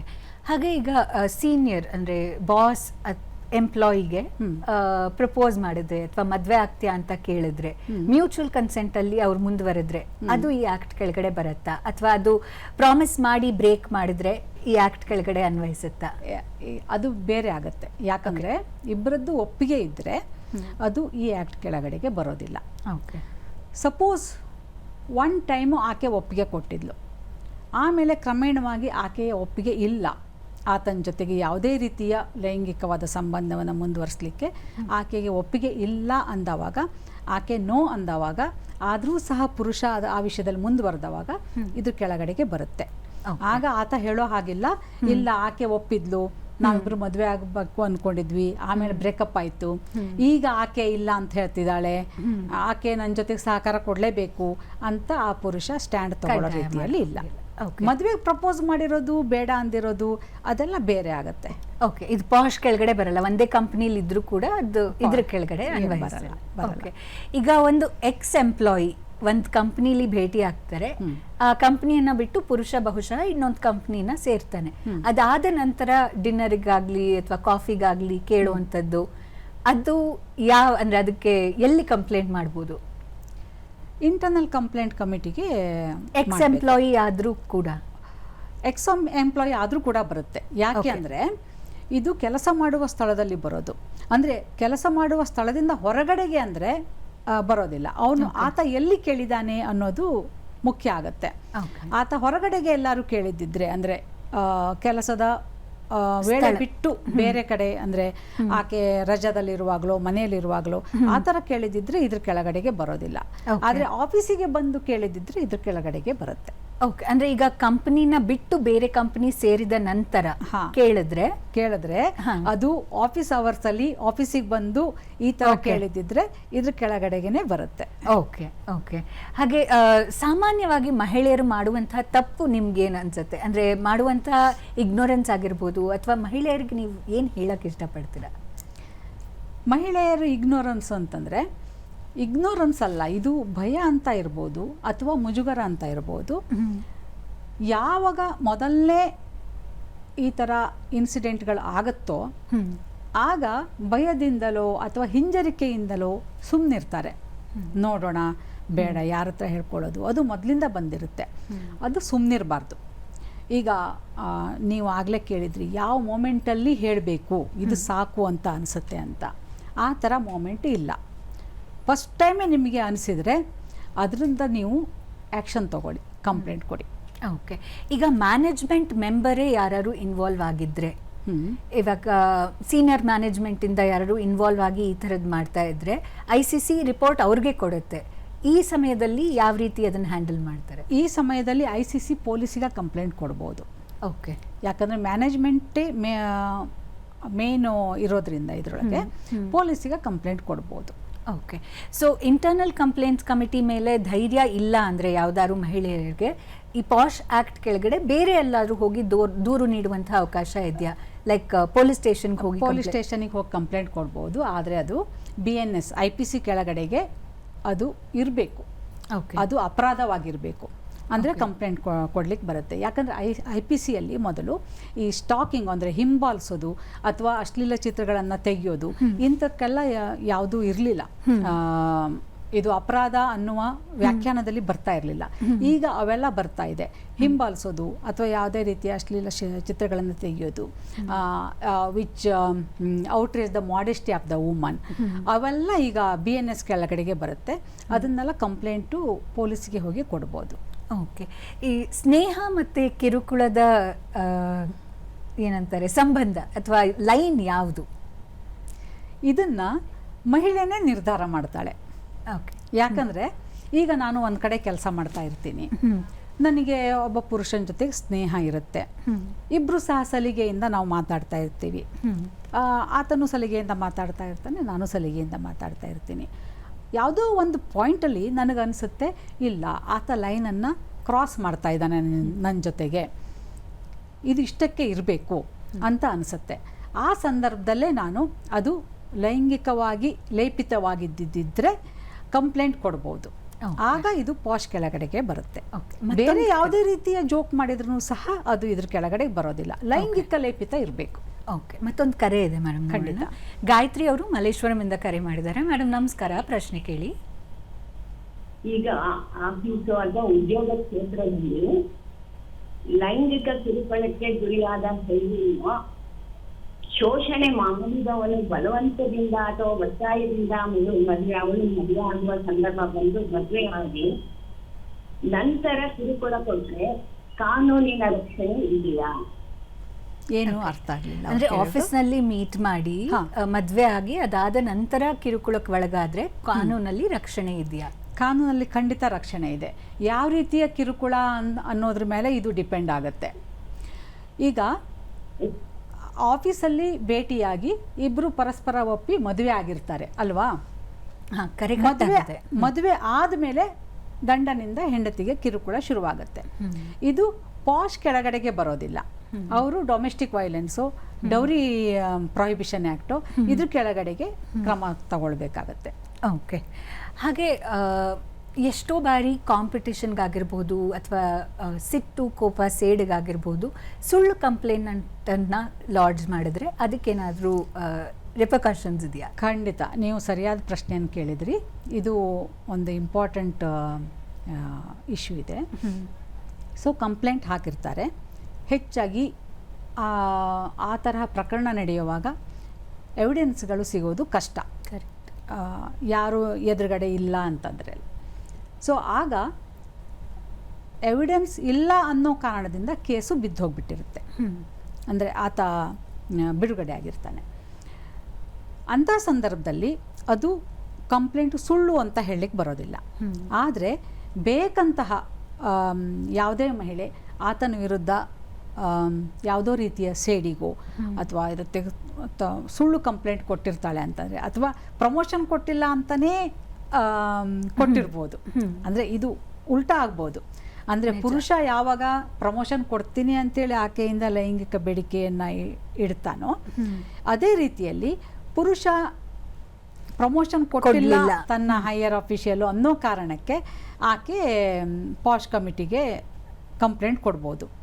ಆಗ ಪುರುಷ ಅದು ಸುಳ್ಳು ಅಂತ ಪ್ರೂವ್ ಮಾಡಿದರೆ, ಈಕೆ ಕಂಪ್ಲೇಂಟ್ ಕೊಟ್ಟಿರೋದು ಸುಳ್ಳು ಕಂಪ್ಲೇಂಟು ಅಂತಾಳೆ ICCಗೆ ಮನವರಿಕೆ ಆದರೆ, ಆಕೆಯ ವಿರುದ್ಧ ಯಾವ ರೀತಿ ಪುರುಷನ ವಿರುದ್ಧ ಆ್ಯಕ್ಷನ್ ತೊಗೊಂಡಿರ್ತಾರೋ ಅದೇ ರೀತಿಯ ಆ್ಯಕ್ಷನನ್ನು ಮಹಿಳೆಯ ವಿರುದ್ಧ ಮ್ಯಾನೇಜ್ಮೆಂಟು ತಗೊಳ್ಳಿಕ್ಕೆ ICC ರೆಕಮೆಂಡ್ ಮಾಡ್ಬೋದು. ಓಕೆ, ಮತ್ತೊಂದು ಕರೆ ಇದೆ. ಲಕ್ಷ್ಮಿ ಅವರು ಶಿವಮೊಗ್ಗದಿಂದ ಕರೆ ಮಾಡಿದ್ದಾರೆ. ನಮಸ್ಕಾರ, ನಿಮ್ಮ ಪ್ರಶ್ನೆ ಕೇಳಿ. ನಮಸ್ಕಾರ. ನಮಸ್ತೆ ಮೇಡಮ್. ಕೇಳಿ ಮೇಡಮ್. ಅದೇ ಲೈವಲ್ಲಿ ನೋಡ್ತಾ ಇದ್ದೆ, ಒಂದು ಕ್ವಶನ್ ಇದೆ, ಕೇಳಿ. ಇಬ್ರು ಅಂದ್ರೆ ನಾವೊಂದು ಕಂಪ್ನಿಲಿ ವರ್ಕ್ ಮಾಡ್ತಾ ಇರ್ಬೇಕಾದ್ರೆ ಇಬ್ರದ್ದು ಒಂದು ಮ್ಯಾನೇಜರ್ ಆಗ್ಲಿ ಒಬ್ರು ಎಂಪ್ಲಾಯಿ ಆಗ್ಲಿ ಅವ್ರ ಮಾತು ಎಲ್ಲ ಬಿಹೇವಿಯರ್ ಬೇರೆ ನೋಡೋ ಎಂಪ್ಲಾಯೀಸ್ಗೆಲ್ಲ ಒಂಥರ ಬ್ಯಾಡ್ ಬಿಹೇವಿಯರ್ ಅಂತ ಅನಿಸ್ತಾ ಇರುತ್ತೆ. ಒಂದು ಅಫಿಷಿಯಲ್ ಆಗಿ ಮಾತಾಡ್ಬೇಕು. ಈಗ ನಾನು ಕೇಳಿಸ್ಕೊಂಡೆ ಅಂದ್ರೆ ಮಾತು ಸಹಿತ ಸರಿಯಾಗಿರ್ಬೇಕು ಅಂತ ಹೇಳಿ. ಕರೆಕ್ಟು. ಆಗ ಬೇರೆ ಎಂಪ್ಲಾಯೀಸ್ ಅದು ಸರಿ ಅನ್ನಿಸ್ತಾ ಇರಲ್ಲ. ಸೊ ಆ ಟೈಮಲ್ಲಿ ನಾವು ಅವರಿಗೆ ಹೇಳ್ಬೋದಾ ಏನು ಅಂತ? ಓಕೆ, ಇಬ್ಬರ ವರ್ತನೆ ಸರಿ ಅನ್ನಿಸ್ಲಿಲ್ಲ. ಖಂಡಿತ ಅವ್ರಿಗೆ ಹೇಳ್ಬೋದು. ಈಗ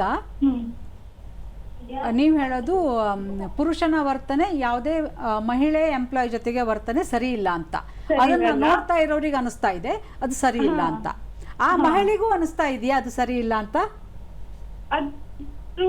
ಗೊತ್ತಿಲ್ಲ, ಎಕ್ಸ್ಪ್ರೆಸ್ ಮಾಡ್ತಾರಲ್ಲ ಮೇಡಮ್. ನಮ್ ಜೊತೆ ಅಂದ್ರೆ ಅವರಿಗೆ ಕಂಫರ್ಟಬಲ್ ಅದ್ ನಮ್ಗೆ ಗೊತ್ತಿಲ್ಲ, ಬಟ್ ನೋಡೋರಿಗೆ ಅದು ಯಾವ್ದು ಸರಿ ಅನ್ನಿಸ್ತಾ ಇರಲ್ಲ. ಯಾರಿಗೆ ಅದು ಕಂಫರ್ಟೇಬಲ್ ಇಲ್ವೋ ಅವರೇ ಅದ್ರ ಬಗ್ಗೆ ಕಂಪ್ಲೇಂಟ್ ಕೊಡ್ಬೇಕಾಗತ್ತೆ. ಅಥವಾ ಆಕೆ ನೇರವಾಗಿ ಆತನಿಗೆ ಹೇಳ್ಬೋದು, ನೋಡಿ ಈ ಥರ ನೀವು ಮಾತಾಡೋದು ನನಗೆ ಇಷ್ಟ ಇಲ್ಲ, ನಾನು ಕಂಫರ್ಟೇಬಲ್ ಇಲ್ಲ, ಈ ಥರ ನೀವು ಮಾತಾಡಿದ್ದು ಈ ಥರ ವರ್ತನೆ ಹಾಗೂ ಮಾತುಗಳು ನನಗೆ ಸರಿ ಬೀಳ್ತಾ ಇಲ್ಲ ಅಂತ ಆಕೆ ನೇರವಾಗಿ ಆತನಿಗೆ ಹೇಳ್ಬೋದು. ಅಥವಾ ಬೇರೆಯವರು ಸಹ ಅಲ್ಲಿ ಹೇಳ್ಬೋದು. ಯಾಕೆ ಅಂದರೆ ಇದು ಕೇವಲ ನೇರವಾಗಿ ನಮಗೆ ಆಗಬೇಕು ಅಂತ ಇಲ್ಲ. ಯಾರಾದರೂ ಇಬ್ಬರು ಆ ಥರ ವರ್ತನೆ ಮಾಡ್ತಾ ಇದ್ದರೂ ಸಹ ಇದು ನಿಮಗೆ ಪ್ರತಿಕೂಲವಾದ ವಾತಾವರಣ ಇದೆ ಅಂತಂದರೆ ನೀವು ಸಹ ಹೇಳ್ಬೋದು, ನಿಮಗೆ ಇರುಸು ಮುರುಸು ಆಗ್ತಾ ಇದೆ, ಅಲ್ಲಿ ಮುಜುಗರ ಆಗ್ತಾ ಇದೆ ಅಂತ ಅಂದರೆ ಹೇಳ್ಬೋದು. ಅಥವಾ ಯಾವುದೇ ಇಬ್ಬರು ಪುರುಷರು ಸಹ ಲೈಂಗಿಕವಾದ ಲೇಪನ ಇರುವಂಥ ಮಾತಾಡ್ತಾ ಇದ್ರು ಅಥವಾ ಅಶ್ಲೀಲವಾದ ಜೋಕ್ಗಳನ್ನು ಮಾಡ್ತಾಯಿದ್ರು, ಅಲ್ಲಿ ಲೇಡೀಸ್ ಇದ್ದರು, ನೇರವಾಗಿ ಅವ್ರ ಹತ್ರ ಹೇಳ್ತಾ ಇಲ್ಲ, ಬಟ್ ಇಬ್ಬರು ಪುರುಷರು ಮಾತಾಡ್ತಾ ಇದ್ದಾರೆ. ಅಂಥ ಸಂದರ್ಭದಲ್ಲೂ ಸಹ ಈ ಮಹಿಳೆಗೆ ಅದರಿಂದ ಮುಜುಗರ ಉಂಟಾಗ್ತಾ ಇದೆ ಅಂತಂದರೆ ಅದು ಸಹ ಆಕೆ ಕಂಪ್ಲೇಂಟ್ ಕೊಡ್ಬೋದು. ನೇರವಾಗಿ ಆಕೆ ಜೊತೆಗೇನೆ ಏನಾದರೂ ಆಗಬೇಕು ಅನ್ನೋದಿಲ್ಲ, ಅಥವಾ ನೇರವಾಗಿ ಆಕೆ ಜೊತೆಗೇನೆ ಮಾತಾಡಬೇಕು, ಜೋಕ್ ಮಾಡಬೇಕು ಅಂತಾನೂ ಇಲ್ಲ. ಇಬ್ಬರು ಪುರುಷರು ಏನೋ ಅಶ್ಲೀಲವಾದ ಚಿತ್ರಗಳನ್ನು ನೋಡ್ತಾ ಇದ್ದಾರೆ ಅಥವಾ ಅಶ್ಲೀಲವಾಗಿ ಮಾತಾಡ್ತಾ ಇದ್ದಾರೆ, ಕಾಮೆಂಟ್ ಮಾಡ್ತಾ ಇದ್ದಾರೆ ಅಂತ ಅಂದ್ರೂ ಸಹ ಆಕೆ ಹೇಳ್ಬೋದು. ಓಕೆ.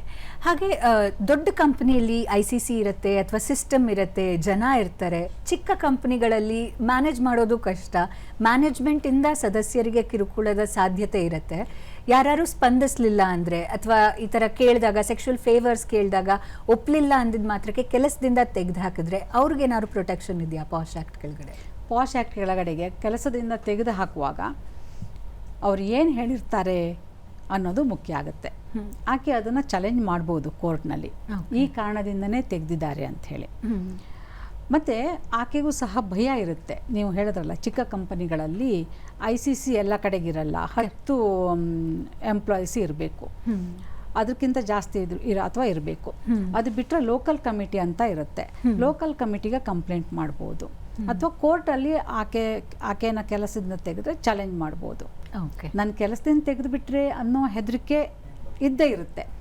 ಬಟ್ ಕಂಪ್ಲೇಂಟ್ ಮಾಡಿದರೆ ಕೆಲಸದಿಂದ ತೆಗಿತಾರೆ ಅನ್ನೋ ಹೆದರಿಕೆ ಇರೋದ್ರ ಜೊತೆಗೆ ನಾನು ಕಂಪ್ಲೇಂಟ್ ಮಾಡಿಲ್ಲ ಅಂತಂದರೆ ಮುಂದೆ ಇವ್ರ ಕಡೆಯಿಂದ ಇನ್ನೇನೇನು ಅನುಭವಿಸ್ಬೇಕು ಅನ್ನುವ ಭಯನೂ ಸಹ ಇರುತ್ತಲ್ವ ಜೊತೆಗೆ.